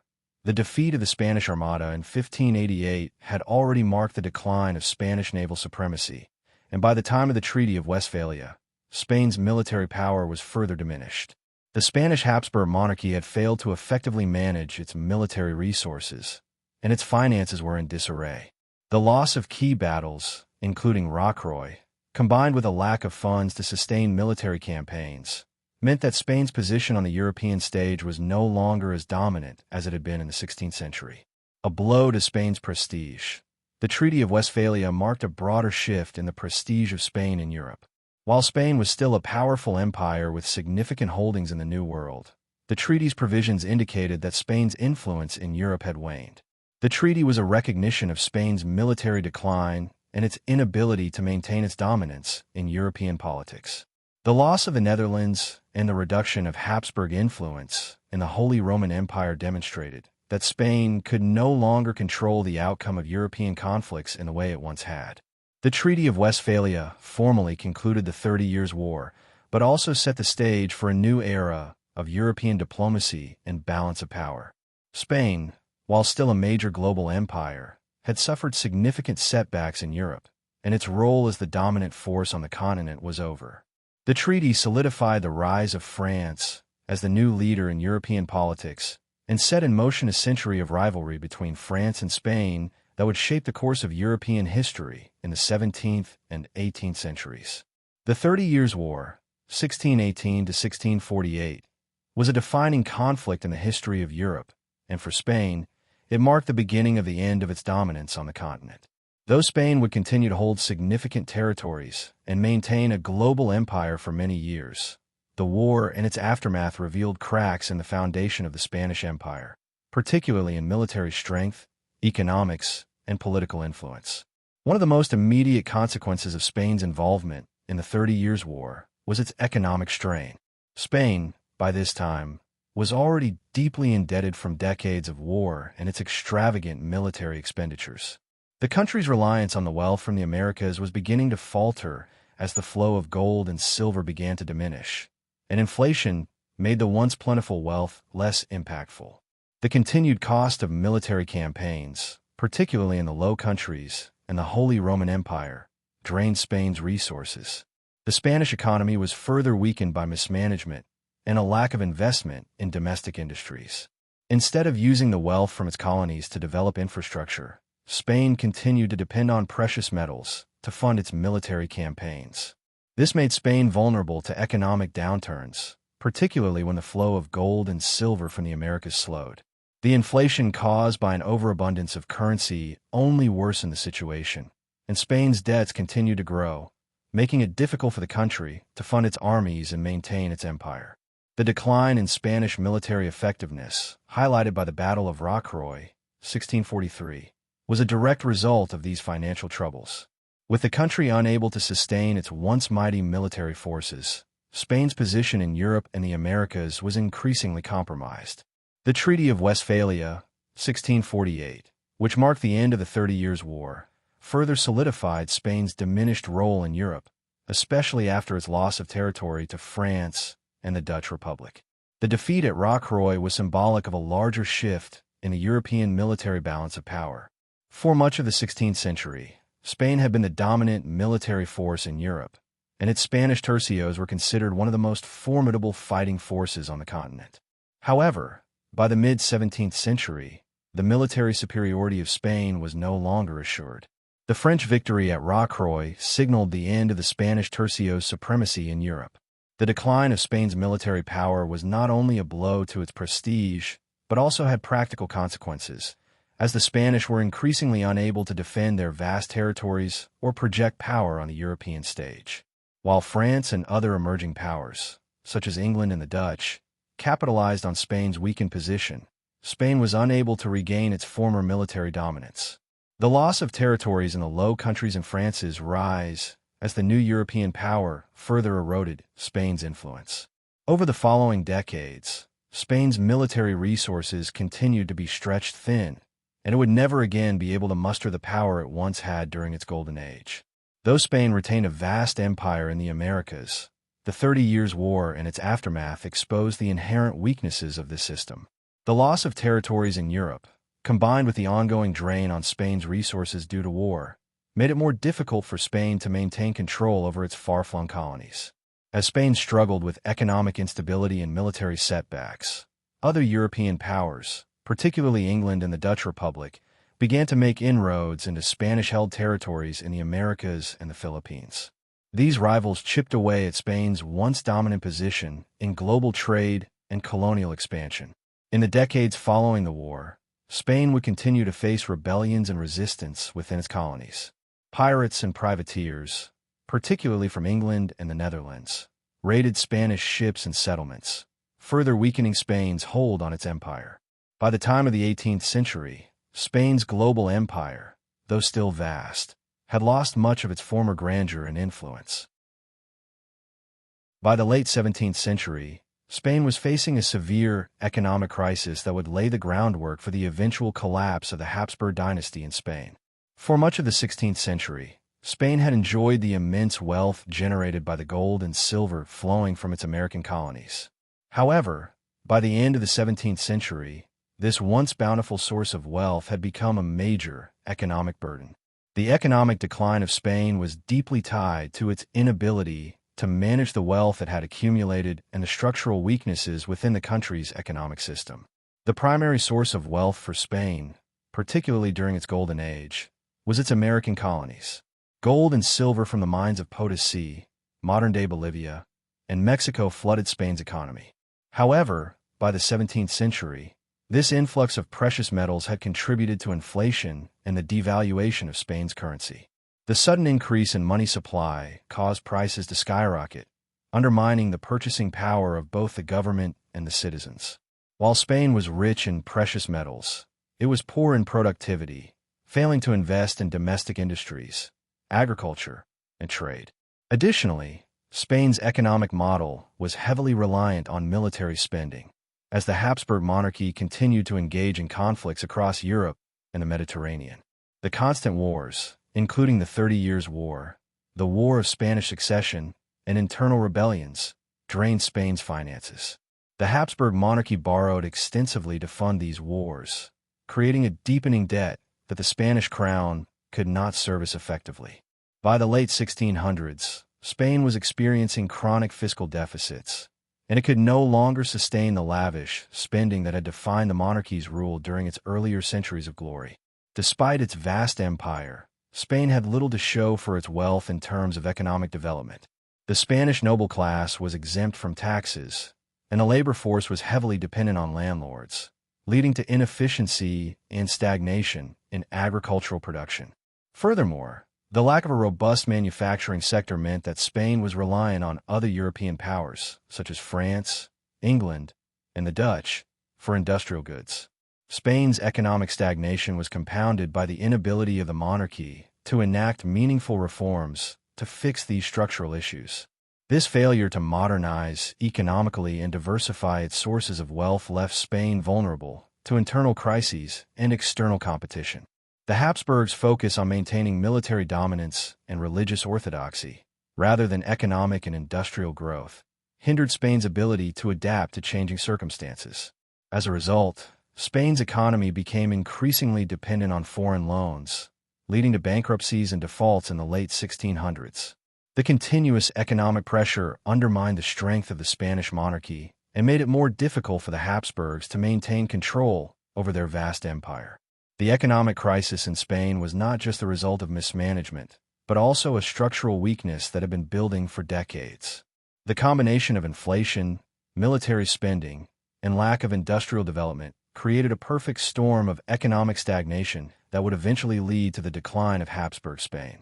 The failure of Spain's economy was directly tied to the decline of the Habsburg monarchy, which found itself unable to cope with the challenges of maintaining an empire in the face of mounting economic pressures. By the end of the 17th century, Spain's financial system was in a state of disarray. The Habsburg monarchy, once the wealthiest in Europe due to its colonies in the Americas, had become increasingly dependent on foreign loans and borrowed money to fund its vast military campaigns and maintain its imperial holdings. The constant need for funds to sustain wars and military occupations across Europe drained Spain's coffers, and the kingdom found itself caught in an endless cycle of debt that it could not escape. One of the most significant problems Spain faced was the lack of a stable tax system. Despite the enormous wealth from its colonies, Spain's internal revenues were insufficient to meet the demands of a massive military and the extravagant lifestyle of the royal court. The noble class, who were exempt from taxes, contributed little to the royal treasury. The burden of taxation fell on the peasants and the urban poor, who could not afford the high taxes that were levied to fund the crown's continuous wars. This led to widespread resentment and an economic system that was both inefficient and unsustainable. The Spanish monarchy's reliance on foreign loans only exacerbated its financial troubles. With a system based on borrowing, Spain became increasingly dependent on foreign creditors to fund its operations.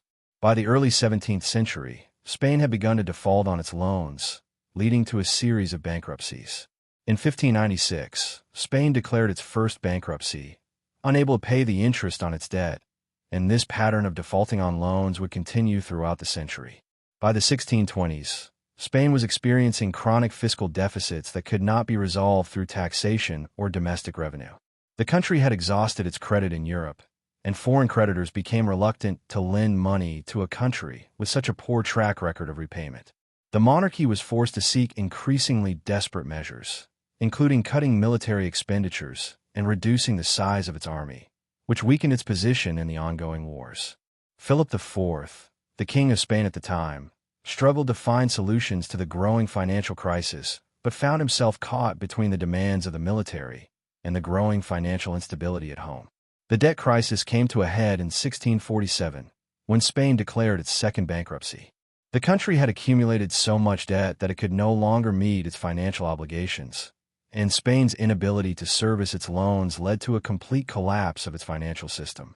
Foreign creditors, who had been providing Spain with loans, now began to demand repayment or risk losing their investment, and Spain's failure to pay back its debts caused its credit rating to plummet. The collapse of Spain's finances had far-reaching consequences. It led to inflation, as the government printed more money to meet its obligations, devaluing the currency and further harming the purchasing power of the Spanish people. The noble class, who had long benefited from their exemption from taxes, now found themselves losing their wealth due to the inflationary pressures. The working class and peasants were hardest hit by the economic collapse, leading to widespread poverty, famine, and social unrest. The financial mismanagement of the Spanish monarchy created a domino effect that weakened not only Spain's military and political power, but also its international reputation. The failure to meet financial obligations and the inability to fund military campaigns contributed to Spain's loss of influence in Europe. As France, England, and the Dutch Republic strengthened their economies and military forces, Spain's once unstoppable empire began to crumble under the weight of its own debt. By the late 17th century, Spain's economic troubles were compounded by internal rebellions and regional unrest that further destabilized the already fragile monarchy. As the country struggled with debt, inflation, and the declining effectiveness of its military, the Habsburg monarchy found it increasingly difficult to maintain control over its far-reaching empire. The combination of economic decline, political corruption, and social inequality led to widespread discontent across Spain's territories, setting the stage for a series of revolts that would further erode the Spanish crown's authority. The Catalonian Revolt, 1640, was one of the most significant uprisings against Spanish rule in the 17th century. Catalonia, a wealthy and culturally distinct region in northeastern Spain, had long resented the centralizing policies of the Spanish monarchy. When Philip IV sought to increase taxes to fund his military campaigns, the Catalan population, already burdened by Spain's economic hardships, rose up in protest. The rebellion was further fueled by the Spanish occupation of Catalonia during the 30 Years' War, which many in the region saw as an infringement on their autonomy. The Catalonian Revolt was marked by violence and widespread resistance against Spanish troops, and in the ensuing conflict, Catalonia briefly declared independence, aligning itself with France in the hope of gaining autonomy from Spain. While Spain was eventually able to suppress the Catalonian Revolt with the help of its forces, the rebellion exposed the deep divisions within the Spanish monarchy and the resentment that existed in its peripheral regions.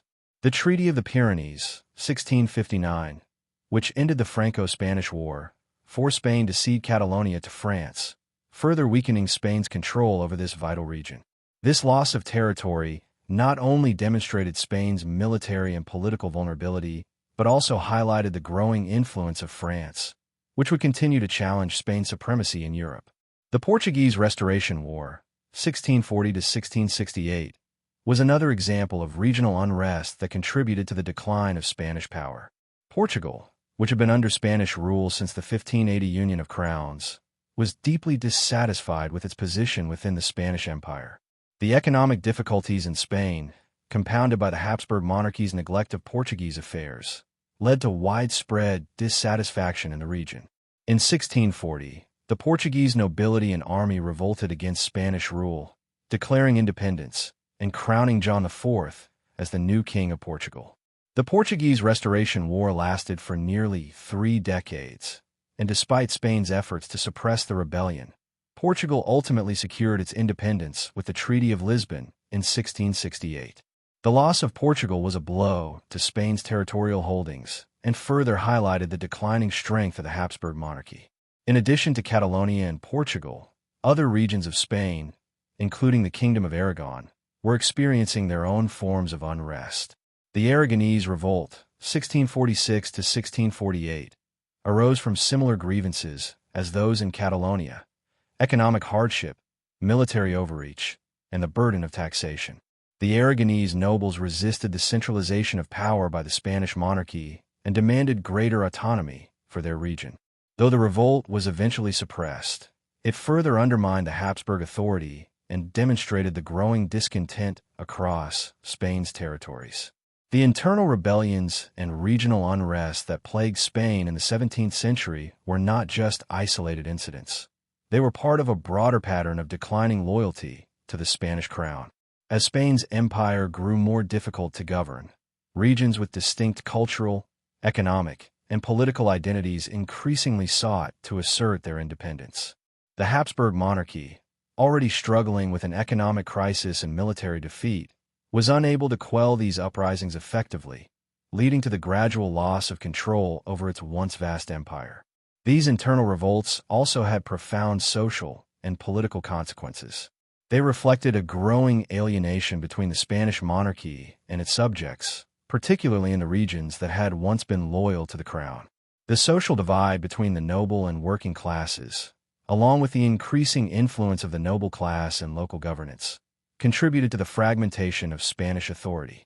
This fragmentation was a key factor in the collapse of Habsburg rule in Spain, as regional elites gained more power and the monarchy's control weakened further.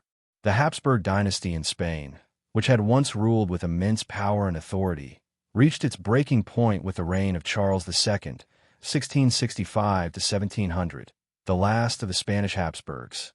Charles II's reign was marked by a series of personal, political, and dynastic crises that ultimately led to the end of Habsburg rule and the beginning of the Bourbon dynasty in Spain. Charles II's reign was shaped by the profound weaknesses of both his health and the Spanish monarchy. Born in 1661, Charles II was the product of generations of Habsburg inbreeding, which had caused numerous physical and mental health issues. His intellectual development was stunted, and he suffered from a range of physical ailments, which severely impaired his ability to govern. Charles's debilitating health made him a symbol of the broader decline of Spain, as his inability to provide strong leadership only deepened the nation's problems. Despite his weak leadership, Charles II inherited an empire in steep decline. By the time of his ascension to the throne in 1665, Spain had already suffered from decades of military defeats, economic mismanagement, and regional uprisings. Charles II's reign would continue this trend, as he lacked the political acumen and military strength to address the mounting issues facing Spain. His reign was marked by the increasing influence of courtiers and foreign advisors, as Spain's internal politics became more factionalized. One of the key factors that led to the end of the Habsburg dynasty was the succession crisis that arose during Charles II's reign. With no direct heir, Charles faced immense pressure to secure the future of the monarchy. The question of who would inherit the Spanish crown became a matter of great concern, not only for Spain but for Europe as a whole. Various European powers were eager to influence the succession, as the Spanish crown held vast territories in both Europe and the Americas. Charles II's inability to produce an heir became a crisis for Spain. His marriages were not fruitful, and the monarchy's continued failure to secure a strong successor created a political vacuum that undermined the stability of the Spanish state. By 1700, it was clear that Charles II would leave no legitimate heir, and the throne would have to be passed on to a distant relative. This led to the War of Spanish Succession, which would see Europe divided over who should control the Spanish Empire after Charles II's death. In 1700, Charles II died without naming a clear successor, despite efforts to do so. He ultimately left the throne to Philip of Anjou, the grandson of Louis XIV of France. This decision was controversial, as it gave the French monarch's family a significant foothold in Spain.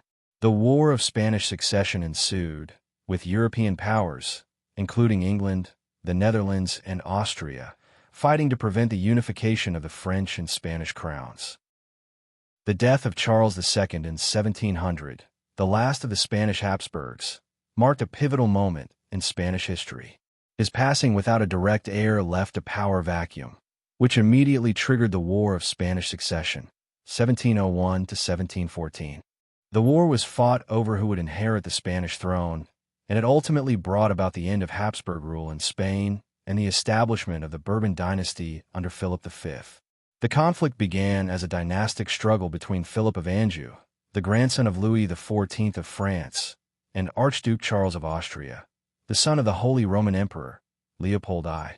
Both Philip and Archduke Charles were seen as legitimate heirs to the throne, and their respective claims were backed by powerful European coalitions. France, under Louis XIV, supported Philip of Anjou, while a coalition of England, the Dutch Republic, Austria, and other European powers opposed the union of the French and Spanish crowns. These powers feared that the unification of the two most powerful kingdoms in Europe under the Bourbon family would disrupt the balance of power in Europe and give France an overwhelming advantage. The war was fought on multiple fronts, with significant battles taking place across Spain, Italy, the Low Countries, and Germany. The conflict was brutal, and Spain suffered greatly from the prolonged warfare. While Philip V had the support of France, he faced stiff resistance from his rivals, and the war left Spain economically depleted and politically fractured. The war was not only about the succession of a throne, it was a battle for European dominance and control over Spain's vast colonial empire. One of the key reasons the War of Spanish Succession had such far-reaching consequences was that it was about more than just the future of Spain. It was about the balance of power in Europe. The European powers were unwilling to let France gain the upper hand in such an important geopolitical struggle. They sought to maintain a balance that would prevent any single nation from becoming too powerful. Over the course of the war, Spain's military suffered many defeats, and the Bourbon forces, though aided by Louis XIV, were not able to decisively defeat the combined European coalition. The war took a heavy toll on Spain's already fragile economy, further exacerbating its financial crisis. The continued military expenditure drained the Spanish treasury, and by the time the war concluded, Spain's resources were exhausted. The conflict came to an end in 1714 with the signing of the Treaty of Utrecht, which had a profound impact on the future of Spain. The treaty recognized Philip V as the legitimate king of Spain, but it also marked a severe loss of territory for the Spanish Empire. Spain ceded significant lands to France, including Gibraltar, which was given to Britain. This strategic port became a key military and naval base for the British, and it marked the beginning of British dominance in the Mediterranean. Spain also lost control of various Italian territories to Austria, and its colonial empire was left increasingly vulnerable to attack by other European powers. The Treaty of Utrecht did more than just resolve the Spanish succession crisis. It reshaped the entire balance of power in Europe. The treaty ensured that France and Spain would remain separate entities, preventing the two kingdoms from being ruled by the same monarch. This separation was crucial in maintaining a balance between the Bourbon and Habsburg powers. However, the war and the treaty marked the beginning of a new era for Spain, one in which the Bourbons would now rule, but the country would never again be the dominant European power it once had been under the Habsburgs. The Bourbon victory was a turning point for Spain, and Philip V's ascension to the throne marked the beginning of Bourbon rule, which would continue in Spain to this day. However, Spain's territorial losses and the devastation caused by the war would ensure that the empire would enter a period of decline, both economically and militarily.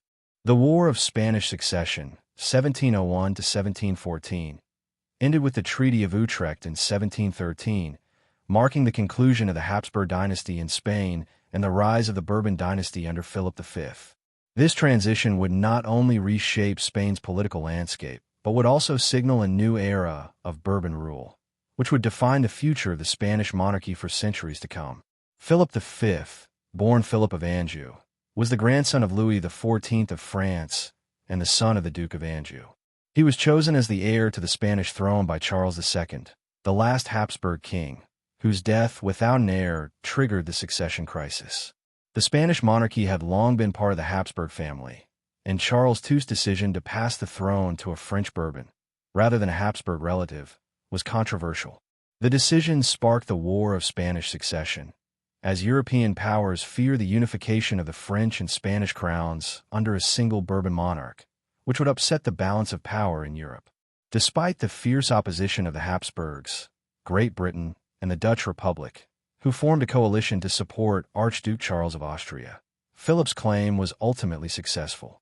His victory in the war and subsequent Treaty of Utrecht confirmed his right to the Spanish throne, but it came at a high price. While Philip V was recognized as king, Spain was forced to make significant territorial concessions, losing several key European territories to France and Britain. Upon ascending to the throne in 1700, Philip V faced the monumental challenge of stabilizing a divided Spain. The war had left the country devastated, both economically and politically. Much of Spain's population had been devastated by the conflict, and many regions were still in open rebellion. Catalonia, which had sided with the Habsburgs during the war, remained particularly resistant to Philip's rule, leading to further internal strife. In the early years of his reign, Philip V faced a difficult balance between maintaining French influence and consolidating his authority within Spain. His reign would be marked by a series of political reforms aimed at centralizing power and weakening regional autonomy. Under the influence of his French advisors, Philip V began to institute reforms that significantly altered Spain's political structure, moving away from the decentralized system that had allowed regions like Catalonia and Aragon a significant degree of autonomy. One of Philip's most significant reforms was the abolition of the medieval laws that granted Catalonia and Aragon certain privileges, a decision that led to intense resistance and eventually contributed to the War of Spanish Succession. Although Philip V had been victorious in the war, his political and military difficulties did not end with the signing of the Treaty of Utrecht. The challenge of bringing Spain's various regions under central control would remain a constant theme throughout his reign, and it would be a source of tension throughout the Bourbon period. After Philip V's accession to the Spanish throne in 1700, he inherited a country in turmoil. The War of Spanish Succession had left Spain exhausted, both militarily and economically. Despite winning the throne, Philip faced severe internal divisions and external pressures. The Treaty of Utrecht, 1713, which had granted him the throne, also imposed harsh territorial losses on Spain, leaving the country weaker on the European stage. But more crucially, Spain's regional divisions, especially between the Castilian crown and the autonomous regions like Catalonia and Aragon, presented a major obstacle to Philip's efforts to secure his rule. One of the first and most significant measures taken by Philip V was to introduce a series of centralizing reforms. Inspired by his grandfather, Louis XIV of France, Philip sought to strengthen royal authority and diminish the regional privileges that had long existed in Spain. The Habsburg monarchy had allowed considerable autonomy to regions such as Catalonia, Aragon, and Navarre, but the Bourbon king believed the unified, centralized state was necessary for Spain's survival and future strength. Philip's most significant reform was the abolition of the medieval fueros, regional privileges, that granted considerable power to regions like Catalonia and Aragon. The fueros had allowed these regions to maintain a degree of self-governance, including control over their own laws, military forces, and taxation systems. Philip V, with the assistance of his advisors, moved swiftly to eliminate these privileges, creating a more uniform system of governance across Spain. In 1716, Philip introduced the Nueva Plana decrees, a series of legislative acts aimed at consolidating centralized Bourbon power. These decrees abolished the separate systems of law and administration in regions like Catalonia, Aragon, and the Kingdom of Valencia, integrating them into the broader Castilian system. The decree also extended the Royal Council of Castile's authority across Spain, thus increasing Philip's control over the entire country. The Nueva Plana decrees were designed to create a unified Spain, but they were deeply unpopular in many regions, particularly Catalonia, which had strongly resisted Bourbon rule during the War of Spanish Succession. In 1714, after a brutal siege, Barcelona finally fell to Bourbon forces, marking the end of Catalonia's rebellion and solidifying the centralization of power under Philip V. However, these reforms were not easily accepted. In Catalonia, the loss of their traditional rights and privileges led to bitter resentment. The Catalan revolt of the late 17th century had already made Catalonia a hotbed of anti-Bourbon sentiment, and the abolition of the fueros only deepened the divide between the Spanish crown and its eastern regions. Despite this, Philip V's centralization efforts were largely successful in reducing regional autonomy, marking the beginning of a more centralized Spanish monarchy. While the centralization of power under Philip V helped stabilize Spain politically, it did not resolve all of the kingdom's internal issues. The economic difficulties, resulting from the costs of war, territorial losses, and internal rebellions, continued to plague Spain throughout Philip's reign. The Bourbon monarchy's ability to implement effective reforms in the face of these challenges was often hindered by the country's crippled economy and the lingering opposition from various regions. Yet, despite these challenges, Philip V's reign represented a shift in Spanish governance. The Bourbon Restoration marked a transition from a decentralized, Habsburg-style monarchy to a more absolute monarchy that mirrored the practices of Louis XIV. Although Philip V's centralization efforts met with resistance, they would ultimately lay the groundwork for the Bourbon dynasty's lasting rule over Spain. Despite the Bourbon Restoration and the political consolidation under Philip V, Spain faced severe economic challenges that hampered the country's recovery in the early 18th century. The War of Spanish Succession, 1701 to 1714, had left Spain in ruins, with the kingdom deeply in debt, its economy devastated, and its once vibrant industry stagnating. While the Bourbon monarchy sought to restore Spain's former glory, the economic reality was grim, and Philip V was confronted with the difficult task of rebuilding the country's finances while also maintaining his authority and managing an empire in decline. One of the key economic issues Philip V inherited was Spain's crippling national debt. The war had drained the royal treasury, and by the time the conflict ended, the Spanish crown owed substantial sums to foreign creditors, particularly the British and Dutch financiers who had helped fund the war against the Bourbon cause. The Treaty of Utrecht, 1713, while solidifying Philip V's rule, had imposed further financial burdens on Spain as the country lost valuable territories to France and Britain, including the Spanish Netherlands, Gibraltar, and Naples. These territorial losses meant that Spain not only lost strategic areas, but also critical sources of revenue from taxes and trade. In the years following the Treaty of Utrecht, Spain's economy struggled to regain its footing. The kingdom was still heavily reliant on the American colonies for wealth, but the mining operations in places like Potosí, Bolivia, and Mexico had been increasingly unproductive and costly to maintain. The growing cost of empire was another burden on the crown's finances, as Spain still had to maintain a military presence in the Americas, Italy, and the Low Countries, all while trying to modernize its infrastructure at home. The financial instability was further compounded by inflation. In the wake of the war, the Spanish crown began printing paper money to cover its debts, which only exacerbated inflation and led to the devaluation of the currency. The Spanish economy was also heavily dependent on agriculture, but the lack of modernization and investment in industrial or technological innovation meant that productivity remained stagnant, further limiting the country's ability to generate income. Spain's tax system, which was heavily weighted on the lower classes, was also a source of economic strain, leading to widespread resentment. In an attempt to address the financial crisis, Philip V sought to implement several reforms, many of which were modeled on the more centralized and efficient system seen in France. Philip's economic advisors, many of whom were French, pushed for reforms such as the establishment of new taxes and the reduction of the noble class's exemptions. These reforms, however, met with fierce resistance from the nobility, who were reluctant to give up their privileges, as well as from the local elites in Spain's autonomous regions, such as Catalonia and Aragon, who feared that further centralization would undermine their traditional autonomy. The struggle to balance the needs of the state with the resistance of the elite classes was a central issue of Philip V's reign. As the financial crisis deepened, Spain's international standing continued to decline. France, which had been a powerful ally in securing Philip's throne, was also struggling with its own financial instability.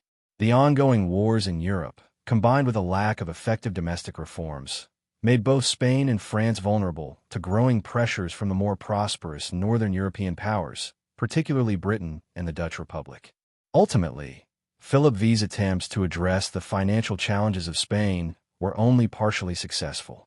His reliance on foreign loans to cover the country's debt, combined with the failure to significantly reform Spain's outdated economic system, meant that Spain was never able to fully recover from the toll of the War of Spanish Succession. The economic difficulties Spain faced in the early 18th century would continue to plague the Bourbon dynasty throughout the century and into the 19th century, as Spain was increasingly eclipsed by France, Britain, and the growing influence of the Dutch Republic. After the War of Spanish Succession and the Treaty of Utrecht, Philip V faced a Spain that was politically fragmented and economically struggling. To secure his position and stabilize his rule, Philip sought to implement a series of political reforms that would centralize authority and strengthen the monarchy. Influenced by the French model of Louis XIV, who had established an absolute monarchy, Philip V aimed to reduce the power of regional authorities and nobility, while consolidating his own control over Spain. One of the first and most significant actions taken by Philip was the centralization of power within a monarchy. Spain had historically operated as a confederation of kingdoms, each with its own legal system, local privileges, and political autonomy. The Habsburgs had maintained this decentralization, which allowed local elites and regional assemblies significant influence over governance. However, Philip V, with the support of his French advisors, believed that a strong, unified Spain could only be achieved through the concentration of power in the central government. The Nueva Planta Decrees, 1715, introduced shortly after the War of Spanish Succession, were the cornerstone of Philip's efforts to centralize Spain. These decrees abolished the fueros, or traditional regional privileges, that had allowed regions like Catalonia, Aragon, and Valencia to maintain their own laws, institutions, and governance. The fueros were seen as a significant obstacle to the implementation of a unified Spanish state under Bourbon rule, and Philip sought to replace them with a more centralized system, modeled on the Castilian system of government. The Nueva Planta decrees had far-reaching consequences for Spain's regions. In addition to abolishing the fueros, the decrees also replaced local institutions with a centralized administration controlled by the crown. The Royal Council of Castile, which had historically managed Spain's central administration, was now extended to the regions that had previously been outside its direct control. The centralization of authority helped consolidate Philip V's control over the kingdom, but it was met with opposition from regions that had long enjoyed a degree of political autonomy, particularly Catalonia, where the loss of the fueros was seen as an affront to the region's identity and historical rights. Despite the resistance, the centralization of power was largely successful. Philip V was able to reduce the influence of regional elites and nobles who had previously held significant power in local governance. By weakening the local assemblies, Cortes, and placing greater authority in the hands of royal governors and officials, Philip aimed to create a more absolute monarchy in which the king's will was paramount. This was a marked departure from the Habsburg era, where the Spanish monarchy had been more reliant on regional autonomy and a diverse array of political interests.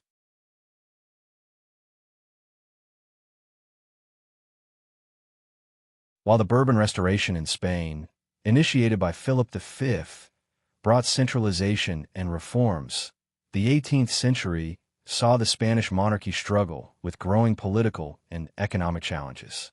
Despite achieving stability after the War of Spanish Succession, Spain began to experience a gradual decline that would continue into the 19th century, exacerbated by external conflicts, internal unrest, and poor governance.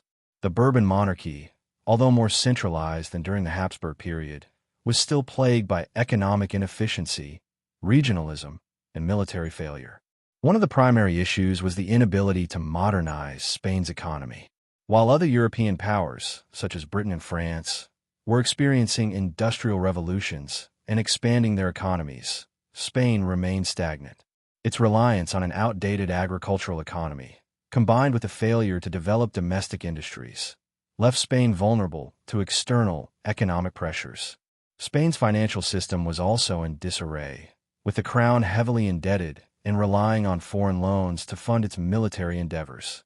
During this period, Spain's colonies in the Americas were also experiencing economic difficulties, as competition from Britain and France began to undermine Spanish control over trade routes. The Spanish Empire, once one of the wealthiest in the world, was now struggling to maintain its dominance in global trade. Piracy, smuggling, and illegal trade flourished as Spain's ability to enforce monopoly trade policies weakened, leading to significant revenue loss from its colonies. In terms of governance, the Bourbon monarchy faced increasing resistance from Spain's regions, particularly in Catalonia and Basque Country, where the centralization of power had led to growing resentment. The Bourbons' centralizing policies, introduced under Philip V, were not fully accepted by regional elites, and these tensions would contribute to the political instability in Spain throughout the century. Despite attempts to modernize and reform, the Bourbon rulers were largely unsuccessful in resolving Spain's economic stagnation. Carlos III, widely regarded as one of the most effective Bourbon monarchs, did attempt some reforms by encouraging economic liberalization and promoting infrastructure projects like road building and improving the Spanish Navy. However, these efforts were insufficient to address the deeper structural problems within the economy, and Spain remained heavily dependent on its colonies for wealth, which became increasingly unsustainable. Externally, Spain's involvement in European conflicts further weakened its position. The 7 Years' War, 1756 to 1763, was particularly disastrous for Spain as it led to the loss of Florida to Britain, a blow to Spain's colonial empire. Although Spain's efforts to recover its position were somewhat successful under Carlos III, the country's international standing continued to diminish in comparison to rising powers like Britain and France. The 18th century was, therefore, a period of both political centralization and economic stagnation for Spain. Despite Bourbon attempts to modernize, the structural issues within the Spanish economy, military defeats, and increasing colonial difficulties all contributed to a slow but inevitable decline. The Bourbon monarchy, now firmly entrenched, struggled to maintain its global influence and authority within Spain, setting the stage for the more significant challenges of the 19th century. The early 19th century marked a critical turning point in Spain's history, as the country was swept into the turmoil of the Napoleonic Wars. The invasion of Spain by Napoleon Bonaparte in 1808 would have profound and lasting consequences for the Spanish monarchy, leading to the collapse of Spanish authority and setting the stage for a century of instability and political change. The Peninsular War, 1808 to 1814, began when Napoleon, having already conquered much of Europe, sought to extend his control over the Iberian Peninsula. Spain, under the rule of Charles IV, was a weak and divided nation, struggling with both internal discontent and a corrupt monarchy.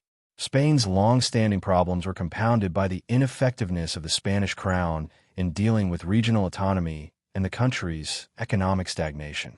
By 1808, Spain was already suffering from the weight of its colonial losses, as well as military setbacks in Europe. Napoleon's invasion was initially intended to place his brother, Joseph Bonaparte, on the Spanish throne. In March 1808, Napoleon orchestrated the abdication of Charles IV and his son, Ferdinand VII, and replaced them with Joseph Bonaparte, a Frenchman. The imposition of a foreign monarch enraged the Spanish population, leading to widespread rebellion across the country. The Spanish people, supported by regional armies and guerrilla fighters, rose up against the French occupation, marking the beginning of the Peninsular War. The Peninsular War was brutal and marked by savage guerrilla tactics employed by the Spanish against French forces. The French army, while highly trained, faced a difficult and prolonged conflict. The French, despite early victories, found themselves bogged down in a bloody and unrelenting campaign. Spanish guerrilla fighters, known as Maquis, harassed French troops, making it increasingly difficult for Napoleon's forces to maintain control over Spain. British forces, led by Sir Arthur Wellesley, later the Duke of Wellington, also played a significant role in supporting the Spanish resistance, providing military assistance to the rebels and fighting alongside them in key battles. The French invasion and the subsequent war caused widespread destruction in Spain. The country's infrastructure, economy, and political system were severely weakened. Many of Spain's traditional institutions were dismantled or rendered ineffective as the French and Spanish forces fought for control. Spain's colonies, particularly in Latin America, were left in turmoil as well, with many colonies beginning to push for independence in the face of the weakened Spanish monarchy. The war also had a significant impact on the Spanish monarchy. Ferdinand VII, who had been imprisoned by the French, was restored to the throne in 1814, but he found the Spanish monarchy in ruins. Spain's authority had been severely undermined, and the absolute monarchy he sought to re-establish was no longer viable in the wake of the war. The French invasion not only led to the collapse of Spanish power in Europe, but also marked the beginning of a slow but inevitable loss of control over Spain's colonies in the Americas. The Peninsular War ultimately ended in 1814, after Napoleon was defeated in Europe. However, Spain's recovery was slow, and the legacy of the war would haunt Spain for much of the 19th century. The French occupation had left Spain politically and economically weakened, and the restoration of Ferdinand VII to the throne did not bring the stability many had hoped for. Instead, the king's reign was marked by political repression, as he sought to undo the liberal reforms that had taken root. Spain's defeat in the Peninsular War marked the end of Spain's dominance in Europe and the beginning of a period of political fragmentation, internal strife, and the loss of its once powerful colonial empire. The war, and its aftermath, would leave Spain vulnerable to revolutionary movements and separatist uprisings that would continue throughout the century as Latin American colonies began their fight for independence. The Napoleonic Wars, 1803 to 1815, severely weakened Spain both politically and economically, but the most profound consequences were felt in the Americas. The turmoil in Spain, combined with the spread of Enlightenment ideas and the influence of the French Revolution, set the stage for the rise of independence movements across Spain's vast colonial empire in Latin America. Spain's ability to control its colonies was further undermined by the Peninsular War, which had resulted in Napoleon's French occupation of Spain. This chaos allowed for separatist movements in Spain's colonies to gain momentum. In 1808, when Napoleon's forces invaded Spain and forced Charles IV and his son, Ferdinand VII, into exile, the power vacuum created by their absence led to a decline in Spanish control over its American territories. Spanish colonial governors in the Americas, many of whom had long been accustomed to operating with a degree of autonomy, now saw an opportunity to push for greater independence. The Spanish crown was in disarray, and the colonial administration became increasingly unstable. The first signs of unrest in the colonies came from Haiti, which had already fought and won its own revolution by 1804. The Haitian Revolution, a slave-led revolt that resulted in the establishment of the first independent Black republic, was a major inspiration for independence movements in other parts of Latin America. Napoleon's defeat in Spain further emboldened Latin American revolutionaries, who were eager to break free from the control of a weakened Spanish monarchy. The first major independence movement in South America began in Argentina in 1810. The May Revolution of 1810 resulted in the creation of a national government independent from Spain. This was followed by the Wars of Independence, led by figures like José de San Martín, Simón Bolívar, and others, who fought for independence in Argentina, Chile, Peru, and the rest of South America.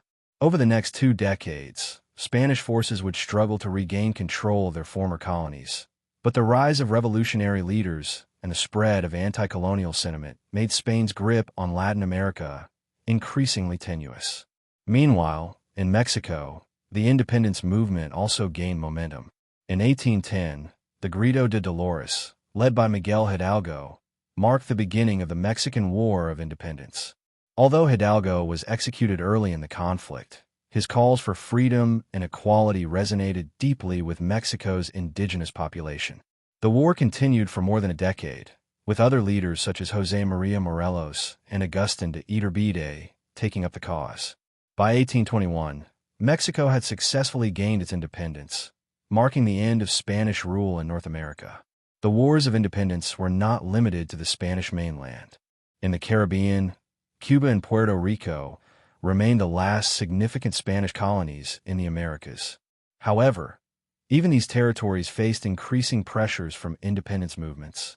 While they did not achieve independence until later, the long decline of Spanish colonial authority was undeniable. Spain's loss of its American colonies was not just the collapse of its empire in the New World. It was also the end of its era of dominance in world affairs. The Napoleonic Wars, combined with the rising tide of nationalism and the ideas of the Enlightenment, led to the fragmentation of Spain's colonial holdings. By the early 19th century, Spain had lost much of its influence in Latin America, and its colonial empire was reduced to just a handful of Caribbean islands. For Spain, the loss of its colonies in the Americas was a monumental blow. The economic and political power it once derived from its vast overseas empire was now gone, leaving Spain in a state of economic stagnation. As the United States and other European powers began to assert themselves on the world stage, Spain found itself increasingly sidelined in global affairs. The loss of the Spanish Empire marked the end of Spain's status as a global power and the beginning of its long decline into political instability and economic dependence. The loss of Spain's colonies in the Americas during the early 19th century had a profound impact on the country's political stability and economic future. As Spain's once vast empire fragmented, the Spanish crown faced not only the loss of wealth and territory, but also the erosion of its global influence. The departure of Spain from the New World marked the end of an era, but the country was ill-prepared to cope with the challenges that arose in the wake of its colonial decline. Politically, Spain struggled to maintain its authority over the remaining territories, most notably Cuba and Puerto Rico. While these territories remained loyal to the crown for the time being, Spain's ability to govern effectively was severely undermined. The loss of its American empire left Spain with fewer resources and a weakened political structure, which contributed to internal division and unrest. The absence of the lucrative colonial revenue that had once filled the royal coffers further strained the already fragile Spanish economy, leading to a decline in the monarchy's power. Spain's political instability deepened as revolutionary movements gained traction within the country. Internal divisions between liberals and conservatives emerged, as Spain grappled with the question of how to adapt to the new political landscape in the wake of its imperial collapse. In the early 19th century, Spain was experiencing a shift in its political structure. The liberal reforms that were taking place in other European countries, particularly in France, had inspired a group of Spanish intellectuals and politicians to demand constitutional change. These reformers sought to limit the absolute power of the monarchy and introduce liberal democratic ideals, including individual rights, freedom of the press, and political participation. However, the conservative factions within Spain, particularly the aristocracy and church leaders, were deeply opposed to these reforms, fearing the loss of their privileges and the traditional power structure. These conservatives supported the absolute monarchy, seeing it as the only way to preserve Spain's historical identity. This divide between liberals and conservatives created a volatile political environment, with clashes over the direction of the Spanish government becoming more frequent. In 1808, the political tensions in Spain came to a head with the Napoleonic invasion. Napoleon's forces, having occupied much of Europe, turned their attention to the Iberian Peninsula. The French occupation of Spain added another layer of instability, as the monarchy was forced to contend with not only external invasion, but also internal dissent. Spanish resistance to French rule sparked the Peninsular War, 1808 to 1814, a brutal conflict in which Spanish guerrilla forces fought against the French occupiers.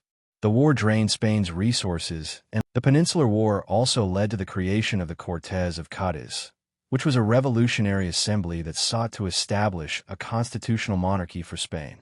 In 1812, the Cádiz Constitution was adopted, marking a significant shift in Spain's political system.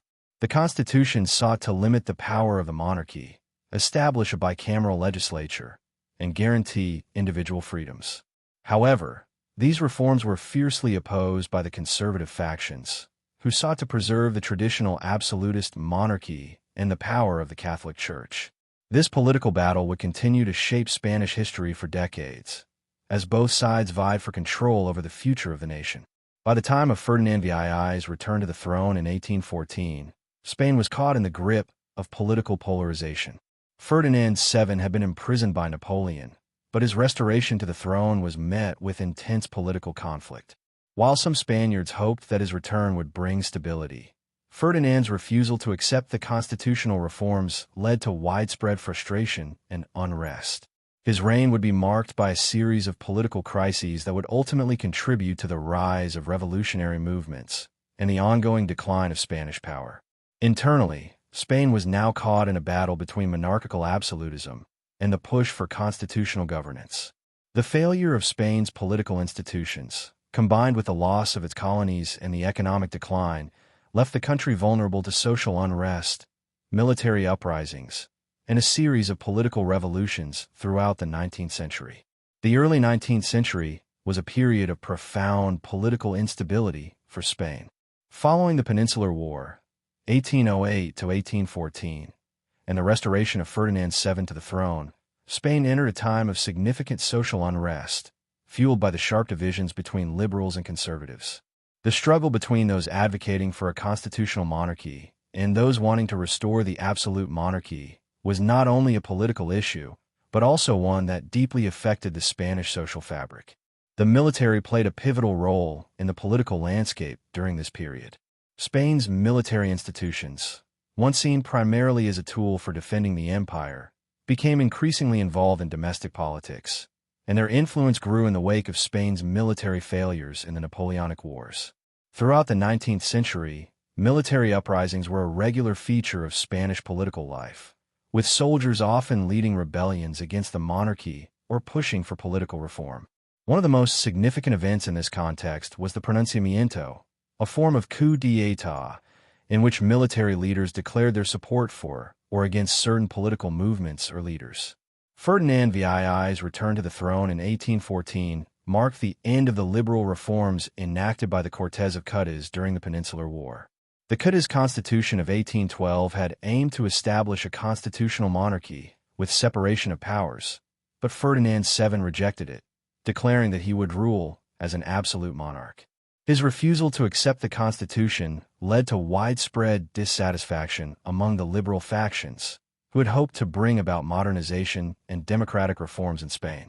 As a result, political tensions in Spain continued to rise, with liberals and conservatives locked in a bitter struggle for control of the Spanish state. The military, which had played a key role in resisting Napoleon's invasion, now became a key player in the political battle between these two factions. In 1820, the Riego Revolt, a military uprising led by Colonel Rafael de Riego, forced Ferdinand VII to accept the liberal constitution once again. This brief period of liberal rule, known as the Trienio Liberal, saw efforts to implement more progressive reforms, but the reactionary forces, including much of the nobility and clergy, were deeply opposed to these changes. The political instability deepened after Ferdinand VII's death in 1833, when a succession crisis arose. Ferdinand's daughter, Isabella II, was declared queen, but her claim to the throne was contested by Carlist forces who supported the claim of Carlos Maria Isidro, Ferdinand's brother. This led to the Carlist Wars, a series of civil conflicts that raged for decades and further deepened Spain's political instability. The Carlist Wars were not only battles for the throne, but also ideological battles between the liberal and conservative forces in Spain. In the midst of this turmoil, Spain also faced the influence of revolutionary ideas that were sweeping across Europe. The French Revolution of 1789 and the spread of liberal and nationalist movements across Europe inspired many in Spain to demand political change. The liberals sought a constitutional monarchy or a republic, while the conservatives, including the church and aristocracy, fought to maintain Spain's traditional absolutist monarchy. These competing ideologies fueled the political chaos of the 19th century, with frequent military uprisings and revolts, particularly in the wake of the Napoleonic Wars. The rise of social unrest and the military's increasing influence in Spanish politics marked a shift from a more traditional monarchy to a fragmented and unstable state. By the mid-19th century, Spain was a country divided by regional conflicts, class struggles, and a political system that lacked unity or stability. Liberal and conservative factions continued to clash over the future direction of Spain, and the military played a crucial role in determining the outcome of these struggles. The 19th century was a turning point in Spain's history, marked by a long period of political instability, economic stagnation, and social unrest. The loss of its colonies in the Americas and the weakened state of the Spanish monarchy led to a series of revolutions and internal conflicts that would shape the future of Spain. These conflicts, including the Carlist Wars and the struggle between liberals and conservatives, continue to challenge Spain's efforts to establish stability after its colonial decline. The Carlist Wars, a series of civil wars that took place between 1833 and 1876, were perhaps the most defining conflicts of the 19th century. They were sparked by a succession crisis following the death of Ferdinand VII and the ascent of his daughter, Isabella II, to the throne. Carlos Maria Isidro, Ferdinand's brother, contested Isabella's claim, leading to the rise of Carlist forces who advocated for a conservative and absolutist monarchy. The liberal factions, on the other hand, supported Isabella and sought to implement constitutional reforms. The wars themselves were marked by brutal fighting, with the Carlist forces primarily concentrated in the northern regions of Spain, where they had the support of rural peasants and traditionalist groups. The liberal government, backed by urban elites and the military, managed to suppress the Carlists after decades of fighting, but the wars left Spain deeply divided and politically fragmented. The Carlist demands for traditionalist values and a return to absolute monarchy clashed with the liberals' push for a more constitutional and modern. As a result of these internal divisions, Spain struggled to achieve political cohesion in the 19th century. Even after the Carlist Wars ended in 1876, the country continued to experience political turmoil. The restoration of the Bourbon monarchy under Alfonso XII did not bring lasting stability, and Spain faced new challenges in the form of rising social unrest, labor movements, and a growing desire for democratic reforms. The push for more liberal political structures and the demand for universal suffrage gained traction, particularly in urban centers. Meanwhile, Spain's economic difficulties were compounded by its colonial losses and the decline of its industrial sector. While other European nations were experiencing industrial revolutions, Spain remained largely agrarian, with a rigid class system that stifled economic mobility and innovation. The agrarian economy was heavily reliant on large estates, haciendas, and lacked the industrial infrastructure needed to compete with more advanced economies. Furthermore, the poverty and inequality that persisted in rural Spain led to widespread social unrest, and demands for economic reforms became a central issue in the country's political debates. Despite these challenges, Spain retained its colonial holdings in Cuba and Puerto Rico, though its colonial empire was rapidly shrinking. The loss of Spain's other territories and the inability to maintain a strong presence in global trade further undermined its power on the international stage. In the latter part of the century, Spain faced increasing pressure from external powers, particularly the United States, which was expanding its influence in the Caribbean and Latin America. Spain's eventual defeat in the Spanish-American War of 1898 led to the final loss of Cuba, Puerto Rico, and the Philippines, marking the end of Spain's colonial empire and further solidifying its position as a second-tier power in Europe. By the turn of the 20th century, Spain was a nation deeply affected by its colonial past, its political fragmentation, and its economic underdevelopment. The challenges of the 19th century would continue to influence the country's future as it struggled to modernize and adapt to the changing political and economic realities of the modern world. The legacy of the Spanish Empire remains deeply ingrained in the culture, language, religion, and political systems of its former colonies. Even after independence, many of the social, cultural, and economic structures established by Spain continue to shape the identities of Latin America and the Philippines. One of the most enduring aspects of Spain's influence is the widespread use of Spanish across Latin America and the Philippines, making it one of the world's most spoken languages. Spanish culture is reflected in the art, architecture, and culinary traditions of these regions, blending indigenous, African, and Spanish elements. Colonial Baroque architecture, Catholicism, and religious practices remain central to many national identities, with festivals like Semana Santa and Dia de los Muertos continuing to be celebrated across Latin America. Politically, the colonial governance systems shaped the formation of new nations, which adopted aspects of Spanish bureaucratic and legal frameworks, like the civil law system, that continue to influence governance today. Though independence brought changes, the post-colonial countries still grapple with the remnants of Spanish political and economic models, including centralized power and reliance on export-driven economies. Despite the end of the Spanish Empire, Spain's global influence persists in its cultural, economic, and political connections with its former colonies. The continued use of the Spanish language, shared Catholic faith, and cultural exchange all speak to the lasting impact of the empire, maintaining strong ties between Spain and its former colonies, while shaping their identities in the modern world. Thanks for watching. If you enjoyed exploring history with us, don't forget to subscribe and turn on notifications for more captivating stories. At Past to Pillow, we bring history to life, making it the perfect companion for a restful sleep. Drop your thoughts or suggestions below.